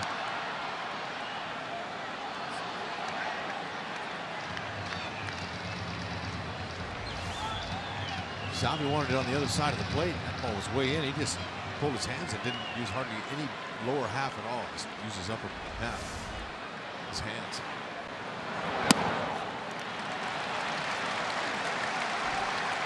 First walk allowed by Ian Kennedy, and Cabrera's on with 2 outs for Todd Frazier. Remember to grab your copy of the updated version of Dayton Moore's book, More Than a Season, now with 2 new chapters. 100% of the book sales support Dayton's charity See You in the Major Leagues. It's now available at the Majestic Team Store, and autographed copies are available at the Royals Authentic Store, as well as seeyouinthemajorleagues.org. Frazier chops it to the left side, and Cuthbert throws him out. That's the inning. So after giving up 5 in the 3rd and 4th innings combined, Kennedy has a scoreless 5th.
Sale have been Eric Hosmer's solo home runs, and the 6th inning is our Sonic Slam inning. Our contestant is Jeremy Muller from Overland Park. If the Royals hit a home run in this inning, Jeremy wins $700. If the Royals hit a grand slam, Jeremy wins $25 grand from Sonic and the Royals. It'll be Lorenzo Cain, Kendrys Morales, and Salvador Perez.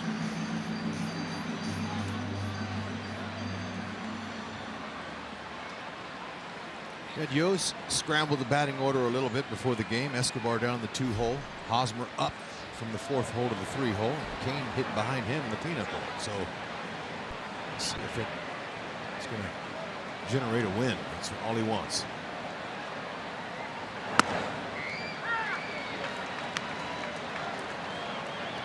Cain is 1 for 2 with a single.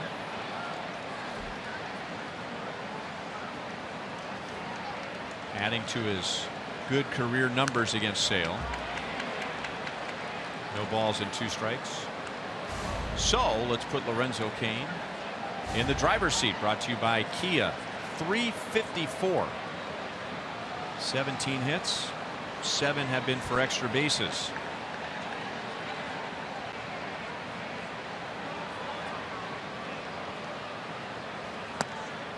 One ball and 2 strikes. First 2 pitches were good. Fastball he took down the middle. Second pitch was a slider that was hittable, and he just missed it.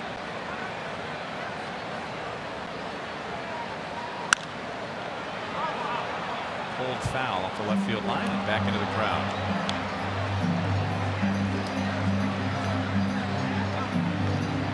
What a night. Warm night in Chicago. A beer in your right hand and a souvenir baseball in your left hand. And he knew it all the way.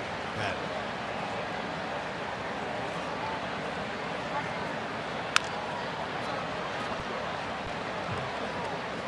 You want to add a name to our trivia question?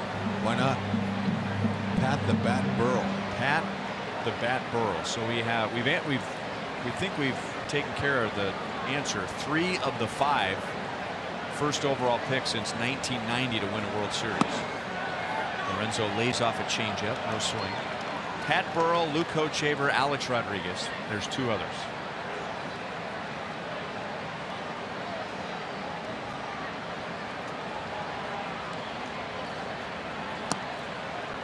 Now Chicago won it in 2005. Did they have a first overall pick in that team?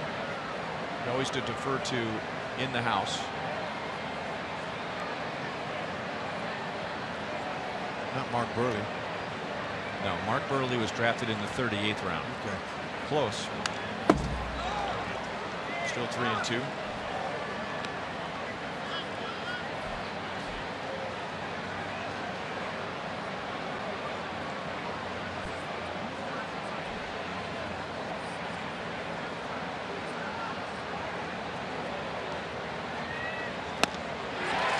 Changeup. So with that big fastball, Chris Sale has struck out 6. None with the fastball. All with sliders and changeups. It's a great spot for it too. I mean, that's just an excellent pitch. Lorenzo smiled as he left the batter's box, saying, "Yeah, all right, I'll let you have that one." But I like the Royals, their approach. They're attacking Sale for the most part. And you got to give him a lot of credit for the movement he has. And remember, coming in, he had just an opponent's average of 201. So that tells you that he's hard to hit, hard to square up.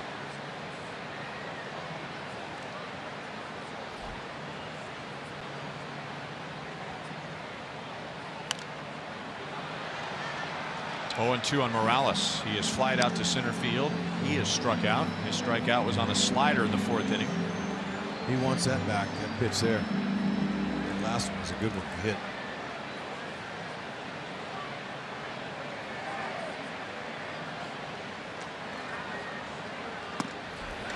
Three-pitch strikeout, and that's his first with a fastball.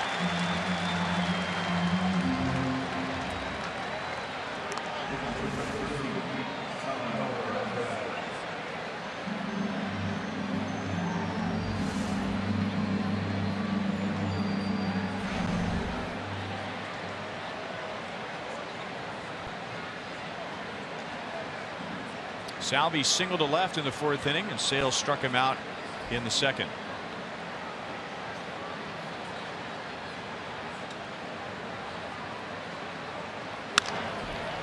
Up the right field line, foul by less than a foot. Salvi was talking to that baby as he was running down the first base line. No luck.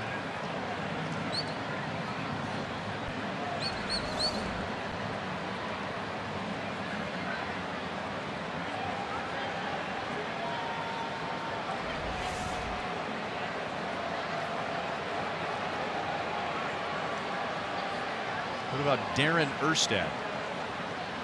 It's got to be a winner. 1 ball, 1 strike. 0-2 was their title.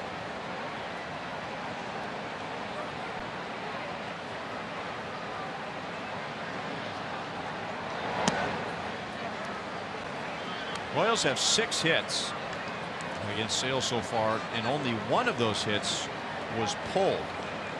Everything else has been to the opposite field or up the middle, and that was Salvi's base hit to left in the 4th inning.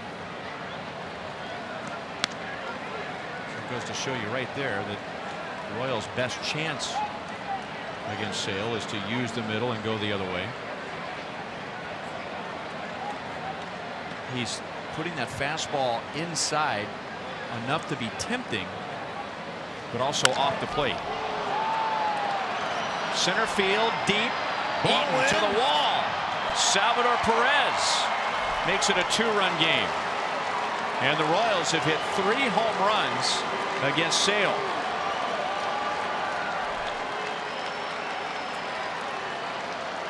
I think we got a winner. And congratulations to Jeremy Muller. $700 is on its way to OP. All right. And we could call that pulled, but that's mostly up the middle. I'll agree with that. Now, that as high as it was hit, and the way the wind blows here in Chicago, I think that has helped a little, but it doesn't matter.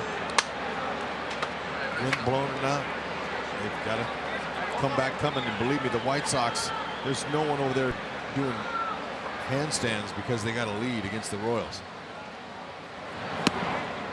Big breaking ball for a strike to Paulo. Okay, so pitched it up on the outer half of the plate. Salvi just put a good level swing on it. Let's see how that ball is going. Anderson gets to show off his range, but Paulo with his speed, it's not close. Infield single for Paulo Orlando. That's his first hit of the game.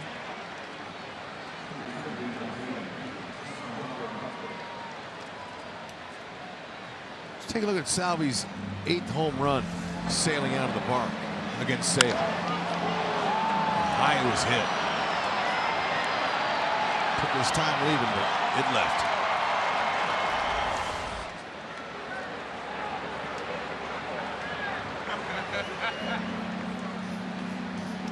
It's only the 4th time that Chris Sale has allowed 3 or more home runs in a game in his career.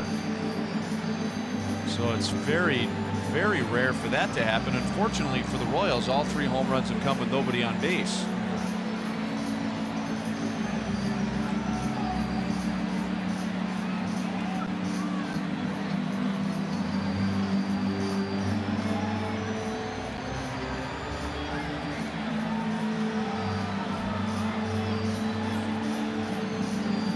Royals have hit 3 home runs. The White Sox have hit 3 home runs.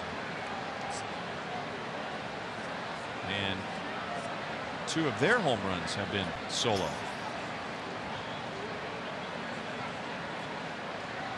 Orlando at first with 2 down to Chesler Cuthbert. Swings through a fastball at 96. Chesler has flied to right and struck out. Sale has thrown 96 pitches.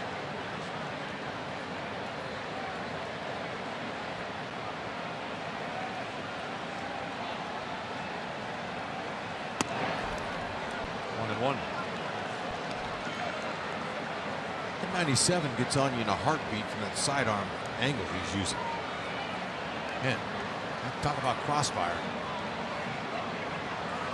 Throw that same arm angle, then you take something off with a slider. It really does throw the timing off. And it was again. It's tough.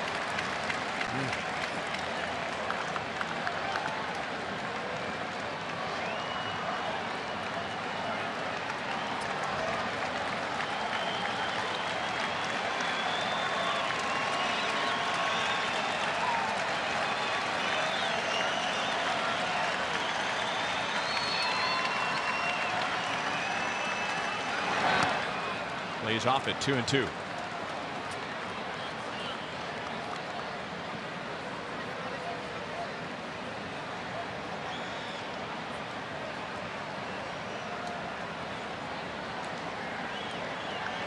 comes pitch number 100 against Sale.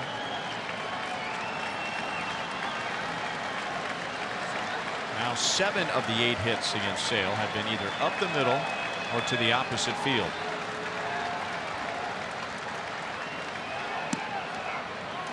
Paulo Orlando with a delayed steal. Takes second base without a throw. Perfectly executed. He didn't even know it. Oh, he went on first movement. Vila apparently not even caring. Now, see if they could make it hurt.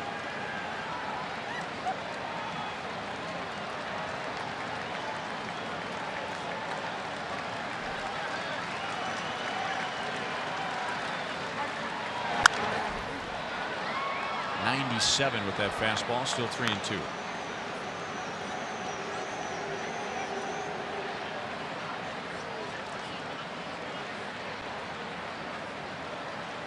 Cuthbert had a 3-2 count his last time up. Sale struck him out.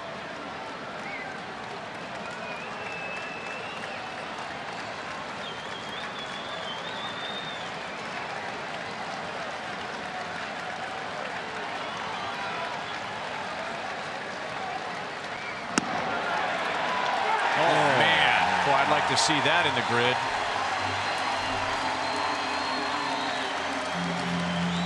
That's as back of doors you can come in right there. Or maybe still in the backyard. Unhittable pitch.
.5-3 Chicago with a total of 6 home runs. Royals have scored all 3 of their runs on home runs. The White Sox 4 of 5. Breaking ball strike from Ian Kennedy to J.B. Shuck. And again, these were the last 2 teams in the American League in home runs hit this year. The Royals are last. The White Sox second from the bottom, but you sure couldn't tell tonight. Well, you know, this ballpark here is a home run friendly hit ballpark, and in this time of year, and when it's hot, it really flies out. Wind happens to be blowing out up above the stands. It swirls on the field.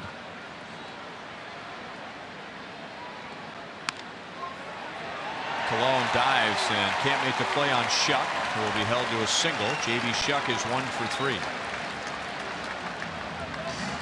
Kennedy is at 91 pitches. Make sure to come out to Kauffman Stadium for the Baseball Hall of Fame tour. We Are Baseball, beginning August 5th. It's one-of-a-kind mobile exhibit featuring artifacts, images, never-before-seen video, virtual reality, an IMAX movie, and cutting-edge technology. August 5th through August 21st. 10 a.m. to 7 p.m.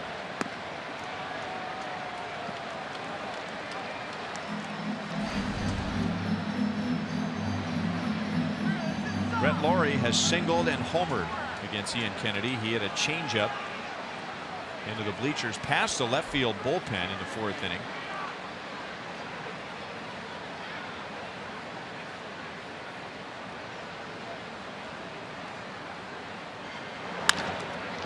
Right to Colon.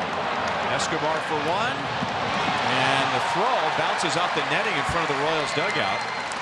Shuck's slide interfered with Escobar, but second base umpire Jim Joyce is not calling for any interference. Escobar playing Shuck to pull. You can see how far over in the hole he was. I mean, it seemed like he didn't get a good base to throw off of. And he went to Shuck. Shuck didn't go to him. So Escobar's throw was errant because of Shuck. But it was before Shuck even got to second base. So he did nothing wrong there. He slid to the bag. He slid before the bag and did not alter his route to get to the fielder.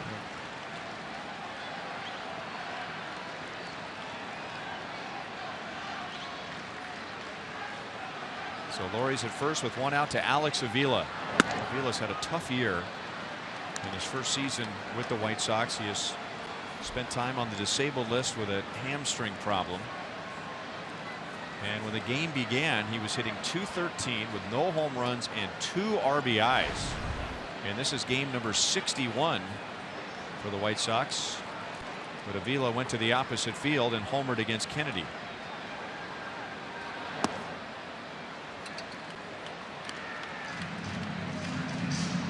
Two 2-0.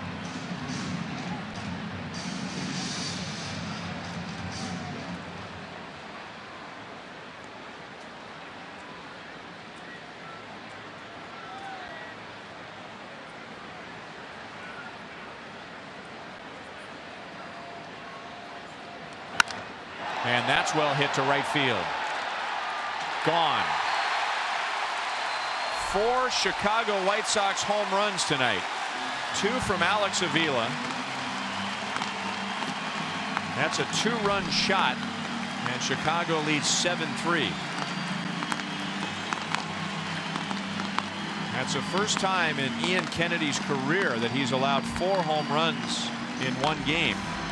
And Alex Avila, HUD, has more runs driven in tonight than he did in the White Sox first 60 games. Yeah, and you know, that home run to the opposite field gave him confidence and made him quick inside. That was a mistake. Salvi wanted that pitch down and off the plate, and it ended up 4 or 5 inches out over the middle. And you get a guy hot like that going to the opposite field, now he's getting confidence, and then he's able to recognize that pitch, and it had topspin on it. I didn't think it had enough to get out with that topspin, but again, the ball's carrying here. Did. Off the end of the bat, and Paulo Orlando will take care of it in right field. Avisail Garcia is 0 for 3.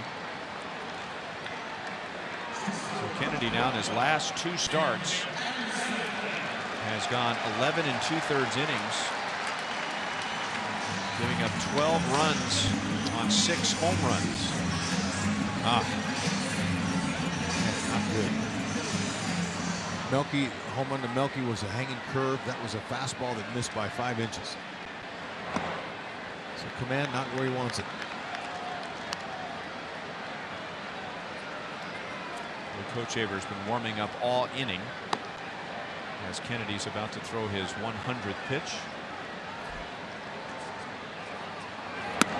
This is game 8 of the road trip, and opponents have hit 20 home runs.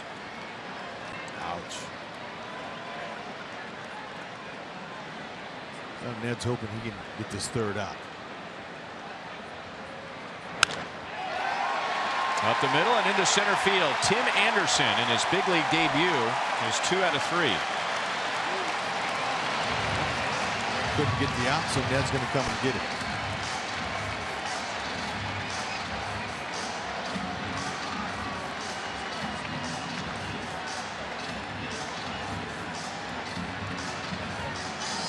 Kennedy in his first 2 innings allowed 1 hit, and then over the next 4 innings allowed 4 home runs and 7 runs scored. Luke Hochevar is a Chevy call to the bullpen.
Tonight, and he has 2 hits and a run scored, and his team has come up with 7 runs in 5 2/3 innings tonight. Not Ian Kennedy's night. Hanging curve, fastball. Actually, that was a breaking ball. Looked like a changeup that stayed out over, and that fastball to Avila is down the middle. Well, it was a tick inside, but Salvi wanted it way away. And the Sox didn't miss him. Luke Hochevar comes on. You think the Royals are struggling with a 7-game losing streak? The White Sox have lost 5 of 6 and 20 of their last 27. So they're dying for a win, just like the Royals, and have busted out with 7 runs so far as Hochevar's on for the 27th time, and will pitch to Adam Eaton with Anderson at first base and 2 down. 28 strikeouts, 24 1/3. That's outstanding work. He's got that stuff. Straight fastball. Go reach 95. Overhand curve and a cut fastball.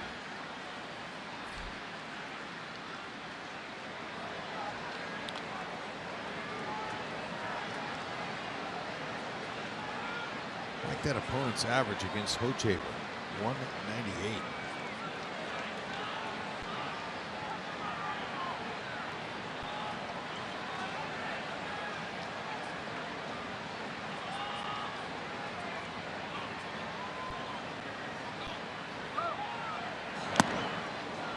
Fastball is cut on and missed by Eaton. Typically, when you have a streak like the Royals are in, it's usually a starting pitcher that will shut down and stop the losing streaks, but they haven't been able to get a starter to do that.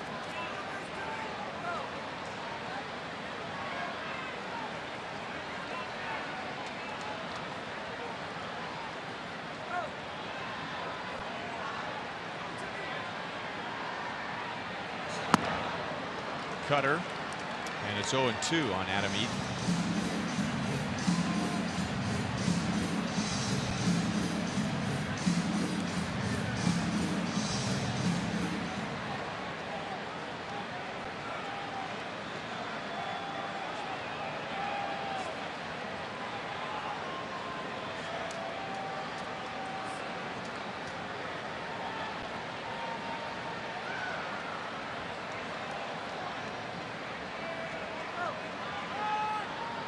Hochevar's really taking a lot of time in between pitches, and I think that's designed more for Anderson, and this is a typical running situation. You have the leadoff man at the plate with 2 down, speed at first base,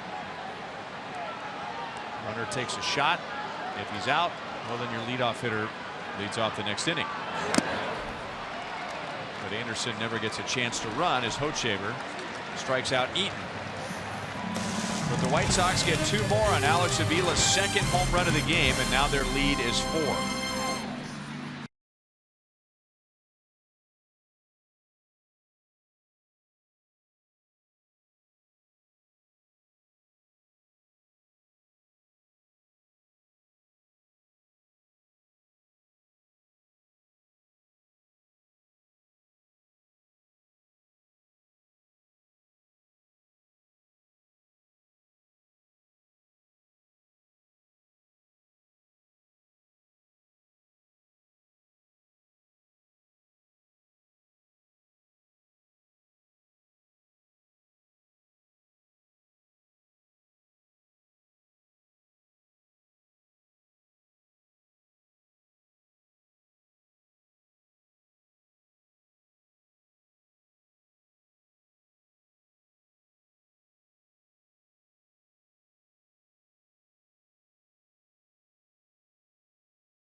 And leads 7-3. The Royals have hit 3 home runs.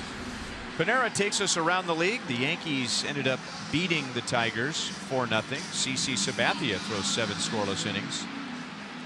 Minnesota's down 6-0 in the bottom of the 7th. Big night for Xander Bogaerts.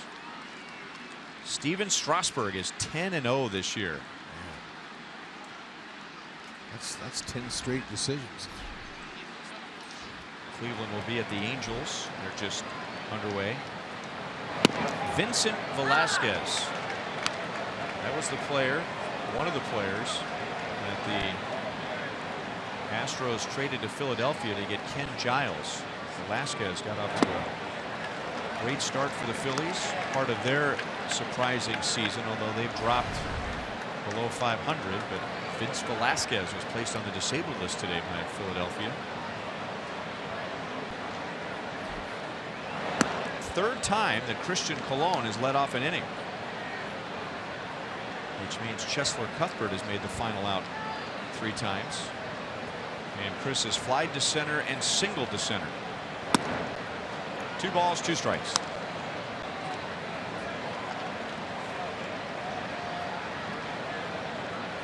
Right-hander is Zach Putnam.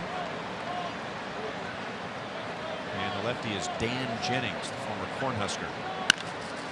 Christian Colon, and he's a machine leading off an inning. Ned might want to put him in that spot. But of course, here he is, hitting 9th, and he's a leadoff man in the 9th hole. And a lot of managers see that position as a second leadoff man. But that's great. He got a pitch, a nice slider that was out over the plate, didn't miss it.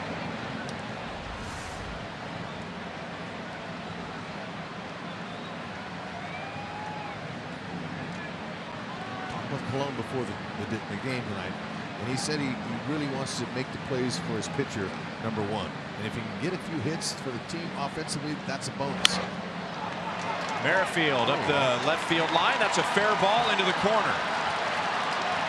Colon will be held at 3rd, and Whit Merrifield is 2 for 4. He lost a hit on a great play in the 3rd inning by Abreu at first, so he could easily have 3 hits. But most importantly, the Royals have runners at 2nd and 3rd with nobody out. They're close to getting into that bullpen. High pitch count by Sale, and another slider that just stayed out over the middle, similar to Colon's ball that he hit. Look at that, good stroke, good balance. Merrifield is continuing his hot hitting.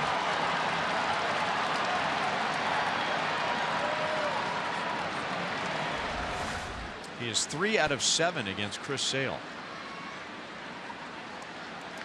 And now let's see what Alcides Escobar does. Escobar has appeared to be pole happy on this road trip. Now he did line out to left in the 3rd inning. But when he's on, he's using the center of the field and the opposite field. And right there he muscled up. And the muscling up has not been working for him on this trip. He is 0 for 3 tonight and 3 for 32 on the trip. So he's hitting under 100. Yeah, he's got to shorten up that swing. Find one of them holes out there. He's swinging a little bit hard. Too hard.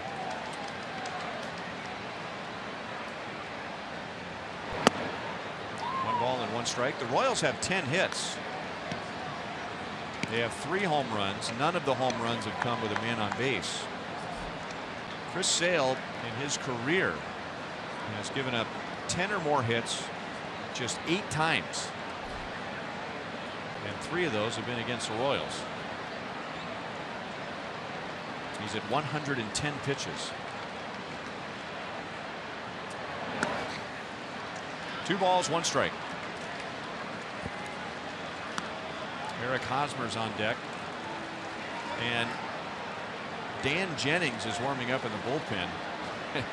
It wouldn't be stunning if Robin Ventura made a move with Hosmer coming up, because Hosmer's hit 2 home runs. But you have to wonder, how many times has Chris Sale been pulled out of a game with a lefty coming up? Yeah. He typically owns lefties, but he cannot get Eric Hosmer or Alex Gordon out. Consistently, at least. Escobar had the right idea, thinking the right side. 2 balls, 2 strikes.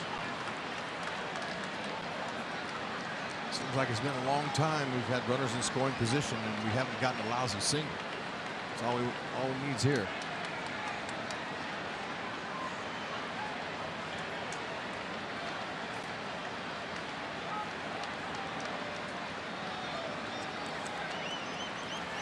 This will be pitch number 113 for Sale tonight.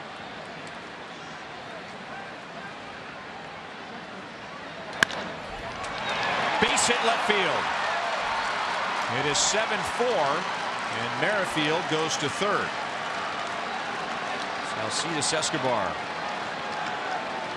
drives in Christian Colon to make it a 3-run game, and now Hosmer comes to the plate representing the tying run, and here comes Robin Ventura to get Sale. Yeah, there you go. See how he controlled that swing. He stayed right on top of it nicely. Merrifield, he had to freeze. That kid comes up with a catch.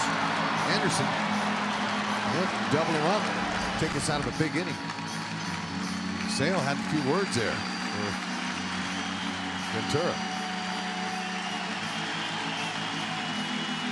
So Chevy called to the bullpen, a lefty for a lefty.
to you by Thoroughbred Ford. Ready for a great deal on a Ford? Then it's time to go to Thoroughbred Ford.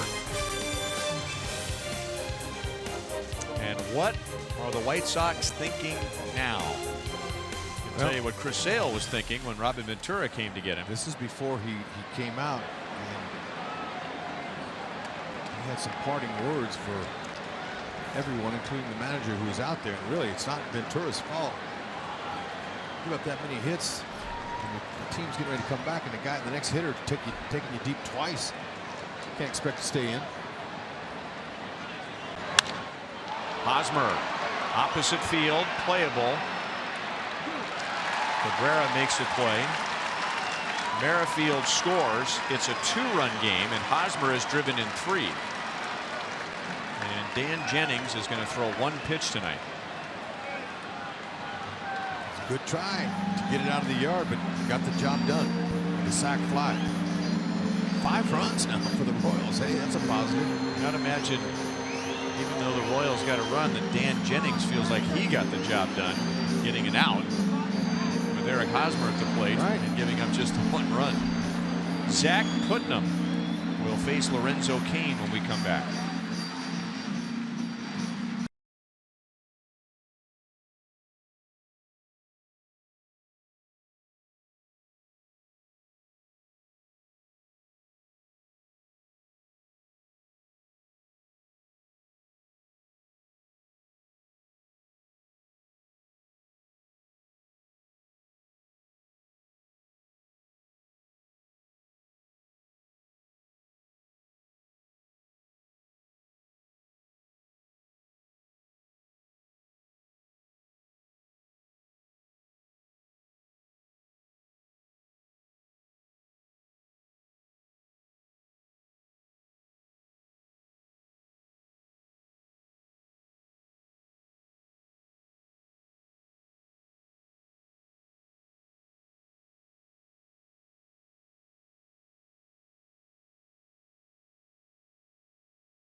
Big Slick, the annual celebrity softball game. Royals and the Tigers later in the night. We're coming out and see Paul Rudd, Jason Sudeikis, Rob Riggle, David Ketchner, Eric Stonestreet.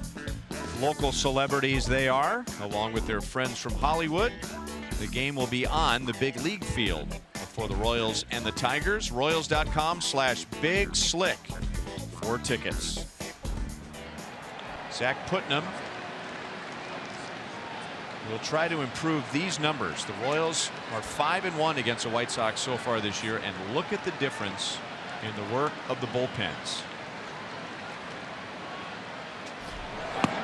Strike to Lorenzo Cain. I asked the question before Jennings came into the game. What are the White Sox thinking right now? Because the Royals and what they did to the White Sox during the last homestand, ruining all of Chicago's late leads. Well, split finger first pitch to Cain tells me he's got some respect. Center field sinking on Eaton. It'll drop in front of him. Escobar's at second base. Lorenzo Cain has a 2-hit game. And now the tying run is on with 1 out. Well, that was a great swing. Back-to-back split fingers. He's got a sinking and cutting fastball. 88 to 92 slider, and look at the ball dip, and he went down almost like he knew it was coming. Vila was going to catch that ball on the ground. Great job of picking it off the ground and driving it with some authority. Let's remind you the details of the Royals sweep over the White Sox during the last homestand. The Royals were down 5-2 in game 1 going into the 7th inning. They scored 4 in the 7th and one in the 8th. On Saturday, that's the one we'll never forget. The Royals were down 7-1 going into the 9th, and they scored 7 to walk off the White Sox. Brett Eibner getting a walk-off in his second big league game. And then game 3, the White Sox led 4-2 going into the bottom of the 7th, and the Royals scored 3. Tonight, the Royals were down by 4 going into the 7th inning. They have 2 runs, and they have 2 on with 1 out. And Morales chased that splitter down and away, 0-1. His 3 pitches thrown, all split fingers. He'll keep throwing it there if he swings at it. Wait for a mistake, and it's time to put Putnam in the seats.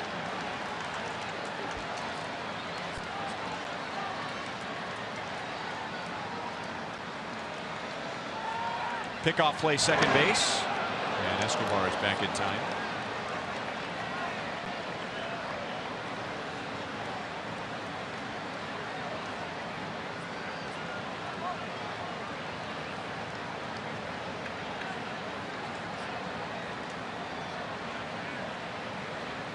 Tough to pull that ball moving down like that split finger. Morales is trying to stay inside of the ball and shoot it the other way. Ground into a double play. There, just spit on it. Make him get it up. Bring that pitch up to where he can hit it. Try to pull it sometimes. You roll it over the second base.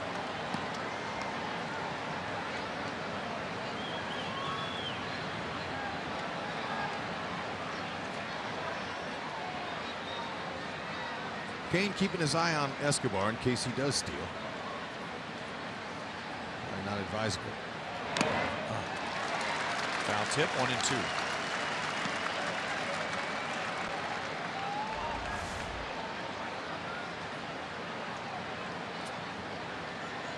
His head's pulling off. He has plenty of power the opposite way.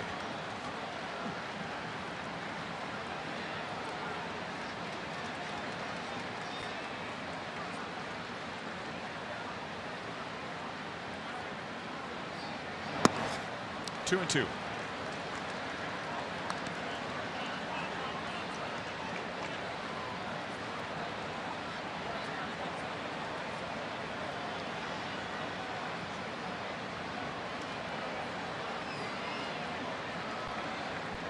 This is where the Royals did all that damage on the 6-0 homestand against the White Sox and the Rays in the 7th inning or later. Outscoring those two teams 20-4 in the 7th inning or later. That's all Morales got. Splitter, splitter, splitter. 2 down.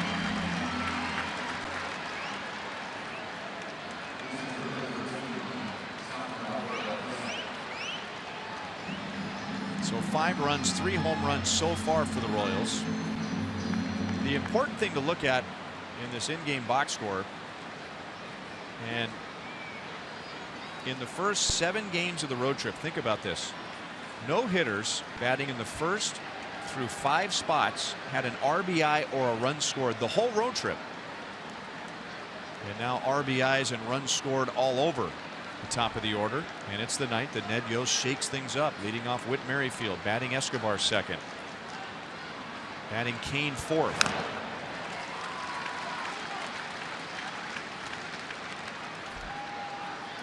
It's hitters that can get that big hit. That's what they've been missing. Salvi hitting 200 coming into this game with runners in scoring position. I like that outside fastball there. That's one of the very few fastballs Putnam's thrown. He tried to hit that hole out there.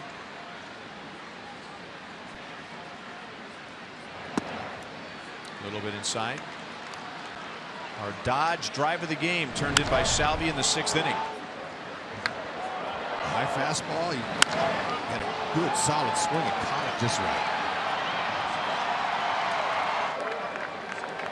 Salvi's 8th home run.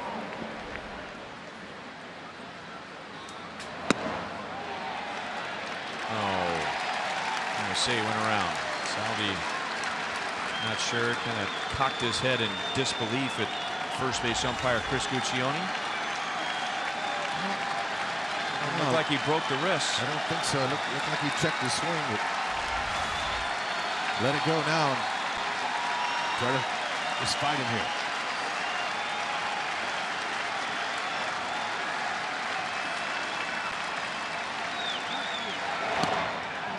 Two and two.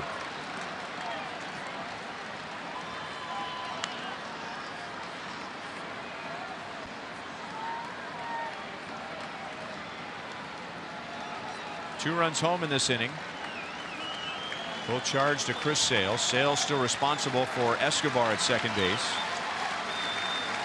Kane is a responsibility of Putnam.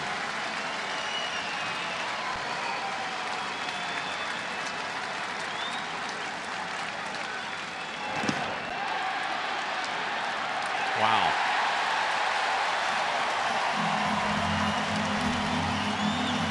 Putnam, excellent command with his split finger, and he's got him swinging at it. Even the ball that Kane hit was a good low pitch, but it was a something that looked like he swung at it.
The Royals tonight, but the Royals are right on their heels with 2 runs in the 7th inning. The dugout was none too happy with first base umpire Chris Guccione on the 2 calls on the check swings to Salvador Perez that went Zach Putnam's way. So bottom of the 7th inning. Luke Hochevar stays on. He got the last out of the 6th. It'll be Abreu, Cabrera, and Frazier.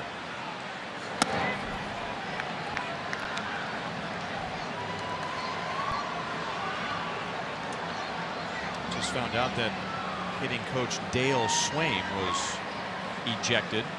Not sure if it was by first base umpire Chris Guccione or not. And that foul ball got Chad Fairchild, who goes down to a knee. Well, I could see it coming because in earlier innings, especially when Cuthbert got called out on that Sale pitch that was 3 or 4 inches off the plate, 3-2 pitch with men on. Dale Swaim was unloaded on home plate umpire, and then it all turned to Guccione at first.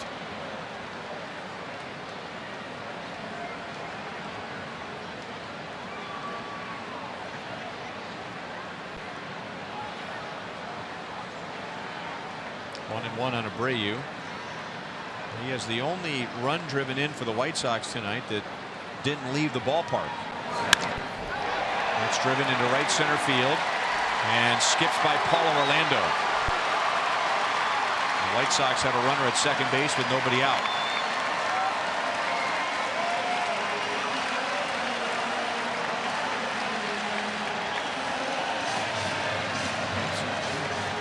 top of the middle of the order right here. The coach got to be careful. Keep that ball down. Use that defense if he's going to put it in play. Elevate it, and they're going to find bigger holes.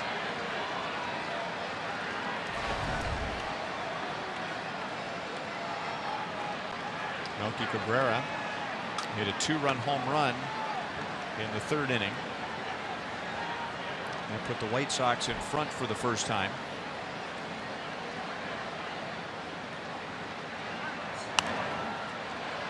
White Sox gave Ian Kennedy a bad time tonight, scoring 7 runs in 5 2/3 and hitting 4 home runs. That's the first time in Ian's long career he's allowed 4 home runs in one game.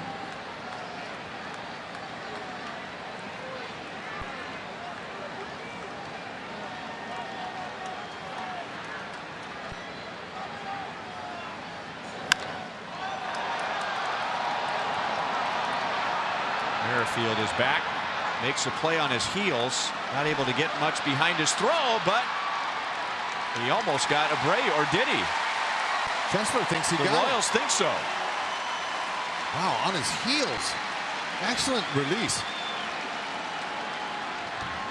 Great release. Ball carried a little bit further than he was expecting to.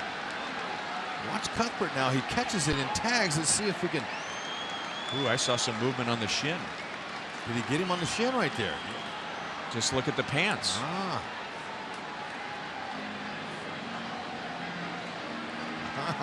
Kessler knew it. That's why he didn't keep the tag on him. If he missed him, he would have been charging after Abreu to try to get him on the rebound. Super slow motion. Got him. Oh, absolutely. There you go. If Adam Eaton was hit by a pitch in the 1st inning, then Jose Abreu is tagged out right there. For sure. And Cuthbert, like I said, an infielder, when he knows he's tagged a guy, he's not going to go back and re-tag if he missed him. Only if he knows he missed him, he would go back. No brainer. Out. Merrifield, 2nd outfield assist.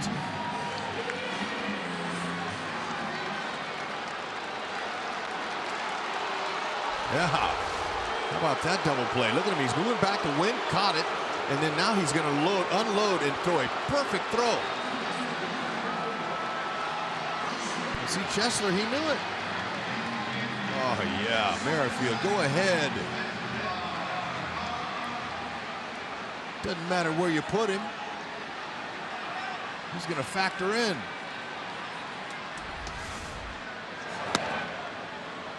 Cutters outside to Frazier.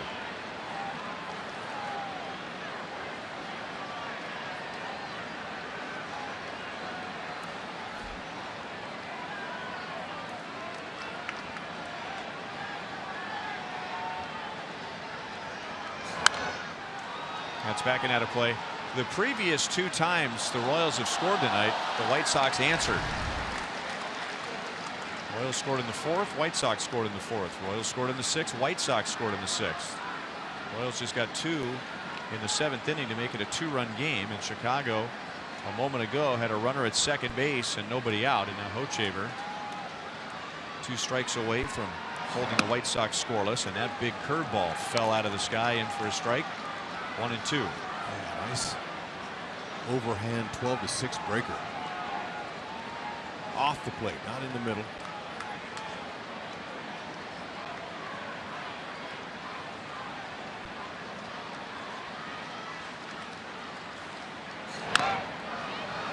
Still 1-2. Back to back, that got a little more the middle of the plate there.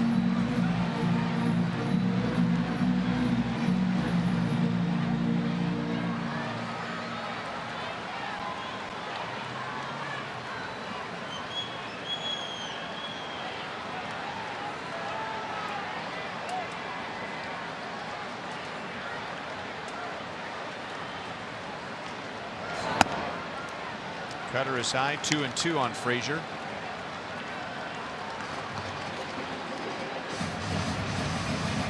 In the 8th, the Royals have Orlando, Cuthbert, and Colon.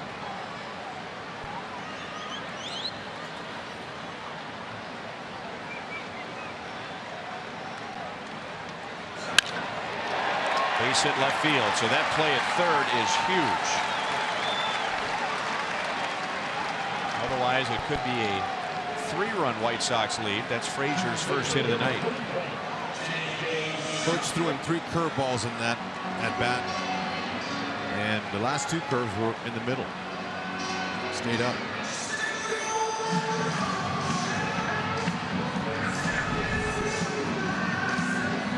J.B. Shuck is 1 for 3 with a 6th inning single. He's the White Sox designated hitter tonight.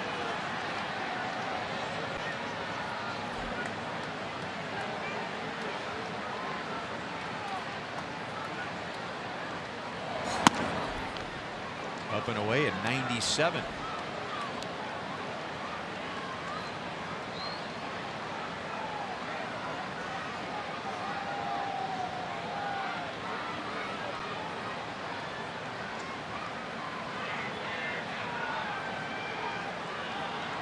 Frazier almost got caught. Looked like he was trying to con Hochevar into thinking he had a small lead and then started a walking lead. And Hochevar almost caught him leaning the wrong way. Yeah, if he puts that ball a little bit closer to the ground, they might have gotten 1-1 on Shuck.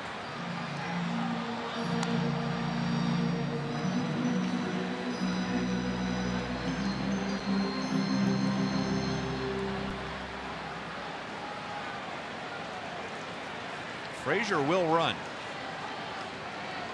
2 years ago for the Reds, he had a 20-20 season, at least 20 home runs and 20 stolen bases. Colon over to first. That's the inning. Hochevar has a scoreless bottom of the 7th. The Royals have 6 outs to go on offense. Down by 2 in Chicago.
Royals baseball is brought to you by the Missouri Lottery. Every ticket you play gives back to schools across Missouri, so play it forward with the Missouri Lottery.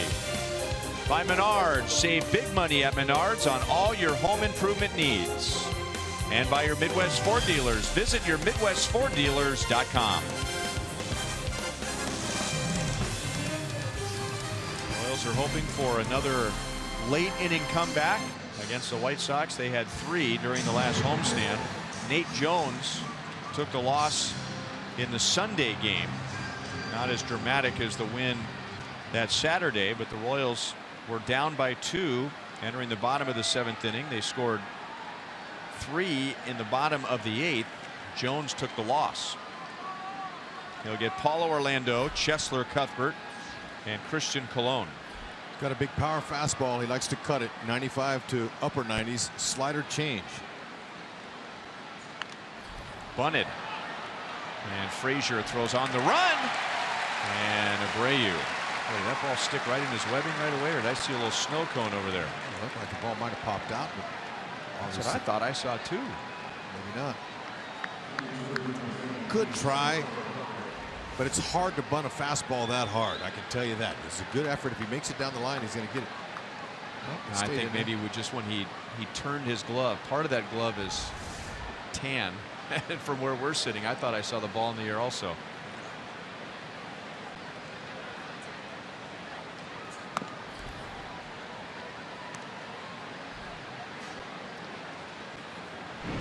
Cuthbert was 0 for 3 against Chris Sale with a couple of strikeouts.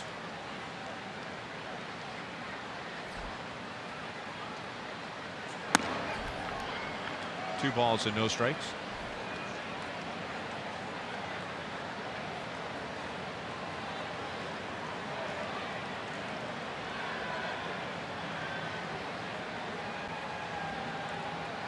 They have a Hawaiian shirt giveaway coming up.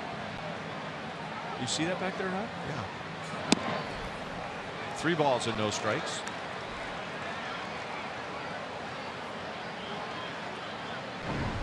Remember to vote for the Royals Player of the Month at one of the 7 Rally House locations in the KC metro area. All participants will be entered to win a majestic prize pack.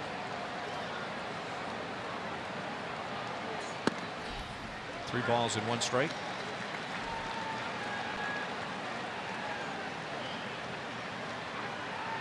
Teasing me there. Hawaiian shirt, June. See it.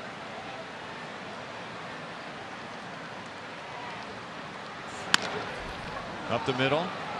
Laurie backhands, throws back across his body, and Abreu stretches and plays the 1-hop. Wow, that was a special play. And I can't tell you how many 1-out rallies we've seen this season from the Royals, and it looked like that was going to get it started. Ball up the middle, and Laurie just catches it, flings it. Got him by plenty. Excellent play.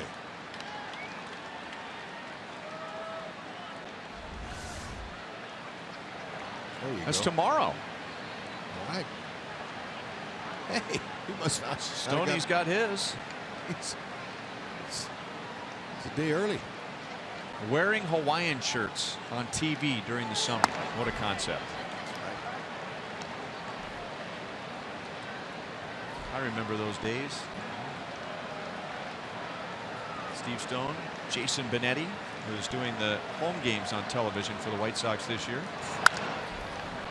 1-1 on Christian Colon.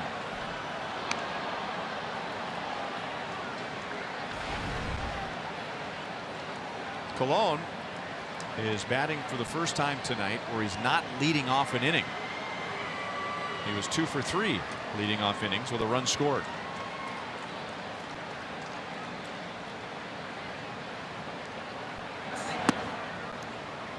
2-1.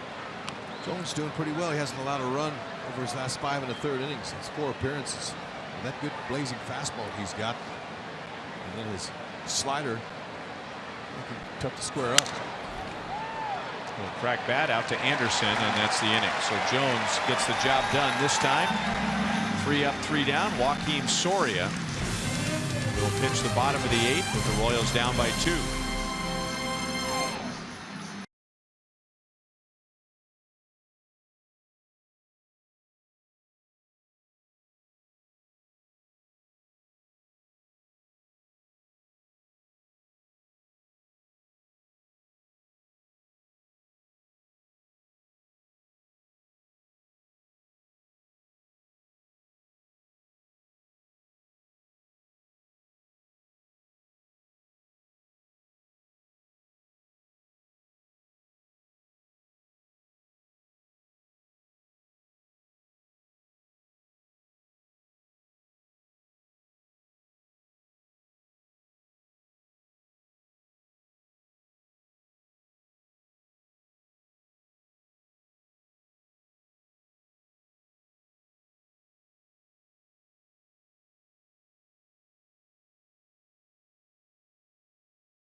nice warm evening in Chicago. Royals are down 7-5. Time for a Lee Summit Mazda game break, and with the game tied at 3 in the bottom of the 10th inning, this is Edwin Encarnacion against Brad Brock for a walk-off home run. Baltimore had a 2-game lead in the East when the night started as Lowry hits a shot out to Lorenzo Cain against Joakim Soria.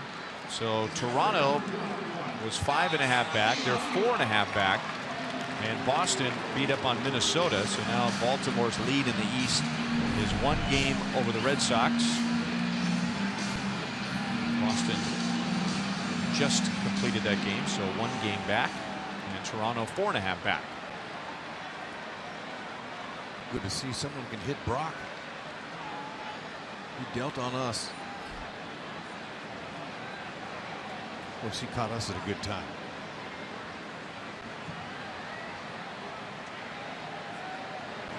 Alex Avila was hitting .213 with no home runs and 2 RBIs all year in 26 games. And tonight he's hit 2 home runs and driven in 3. And that knocks Salvi's mask off of his head.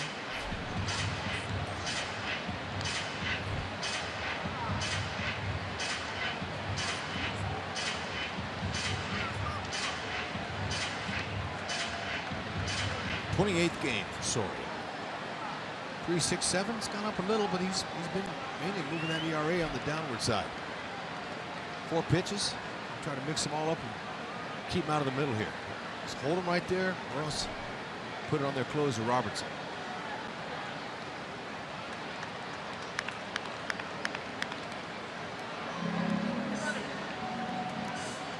And the Royals will have the top of the order against Robertson in the 9th inning. Kennedy went 5 2/3 and allowed all 7 runs. Luke Hochevar an inning and a third.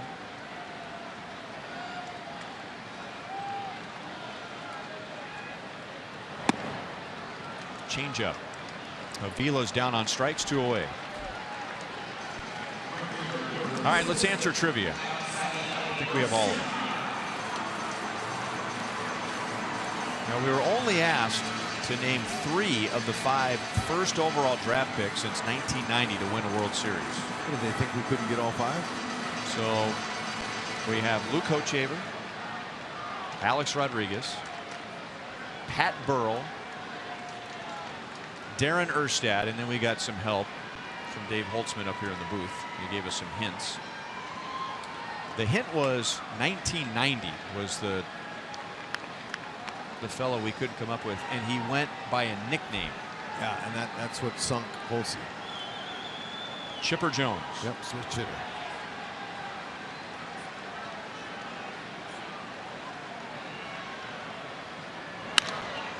Base hit left field. Garcia is 1 for 4.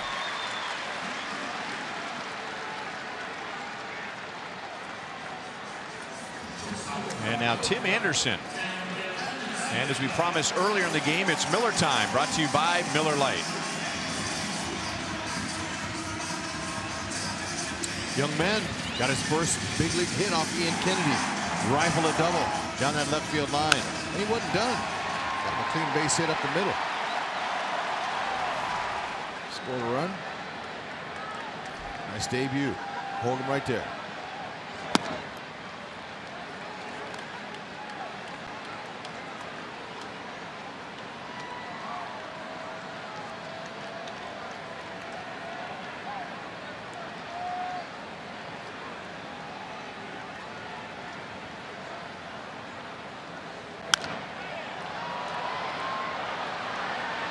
Long run, Paulo Orlando, and it's back into the 5th row. 1-1 on Anderson. Royals have not only played well against the White Sox overall, but in particular, they have played very well here. And 7 runs is the most the Royals have allowed to the White Sox in Chicago in 6 years.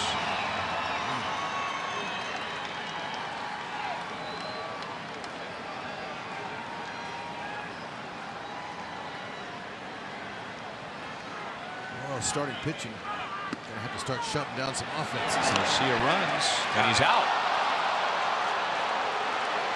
Good throw, quick tag by Colon. Let's see if the White Sox want to take a look at it. Cetus Escobar thinks he's out. Watch the He's release. telling all his teammates to get off the field. Yeah, Salvi's release is incredible. Is the way he gets down there with a lot of authority on it. He's out. Good tag by Colon.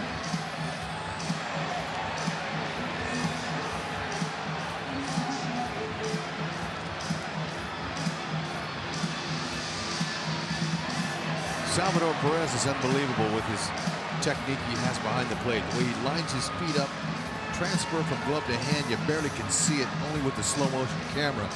Then he gets a ton on the throw. I mean, I'd like to get his time and velocity on that throw by Salvi.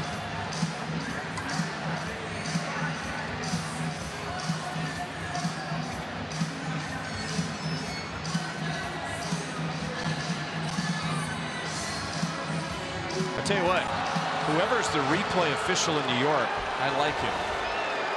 He doesn't waste any time. Oh, he's on it. It's this incredible technique now. Great tag though, quickly by Colon.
Area Chevy dealers. Visit for great prices on the all-new 2016 Malibu.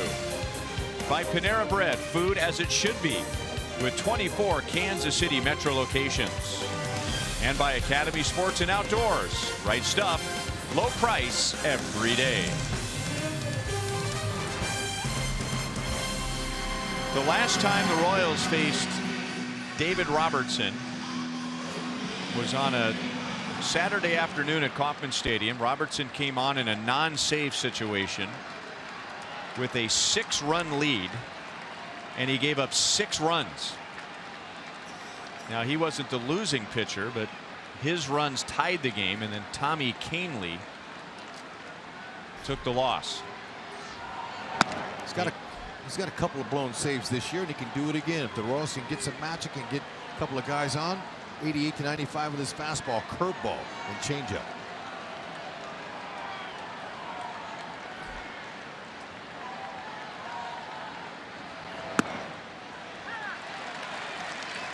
One ball and 1 strike. Merrifield has 2 hits and a run scored.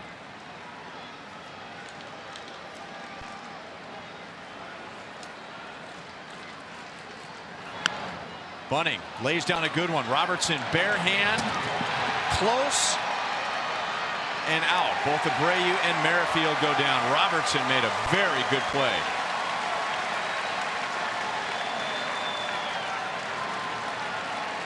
And the White Sox playing some defense against the Royals here. Really kept them from getting any momentum or anything going. Great idea with the bunt. Again, get it a little bit closer to the line. That's an easy hit, but how about that athletic play? And that got into the runner, and Abreu was able to hold on to the ball. Merrifield kicked it, and fortunately, with a little athletic roll there, it looked like he's okay. But that's a dangerous play for a first baseman, especially. Looks like both guys are going to be all right. Much improved White Sox defense this year. They've had a bad run on defense. The White Sox have. They had the third most errors in the league last year, the second most errors in the American League the year before that, and the most in the major leagues the year before that. They tighten it up.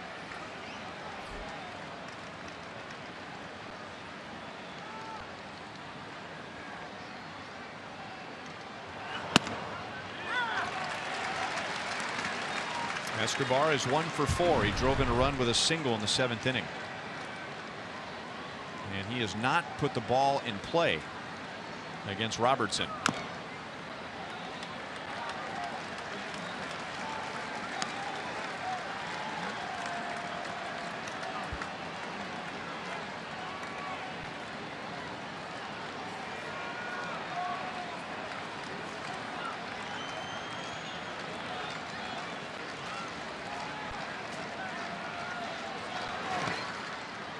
One and two.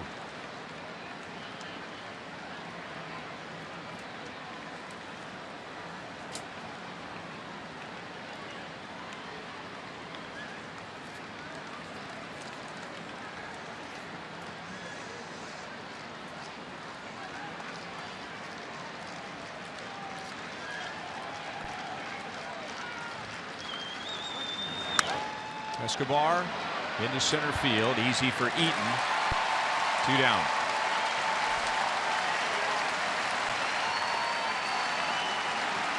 Coming up after the game, it's Boulevard Royals Live with Joel. Royals are 1 out away from their losing streak extending to 8. Last time they lost 8 in a row was almost exactly 3 years ago. Late May of 2013. Also 1 out away from falling back to the 500 mark.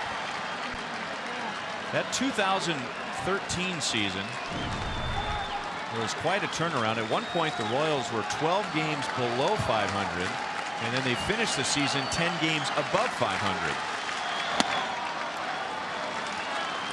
Remember, late in the year, late August, early September-ish, they had a 7-game losing streak, and then got hot in September and were not eliminated until game 158. 2-1. Hosmer has 2 home runs tonight. 2 home runs against Chris Sale. It had been 4 years since Chris Sale allowed a home run to a lefty, and tonight he gave up 2 to Hosmer, and Eric has driven in 3.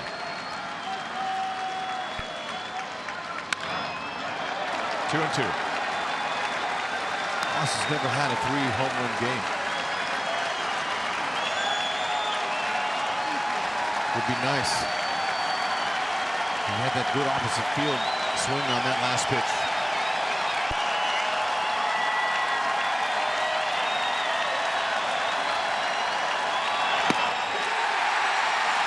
And you can see what that game meant to Robertson with a reaction like that. The tying run was on deck, and he reacted like the game was on the line. White Sox have had a terrible time this year closing out games against the Royals, but they get the job done tonight.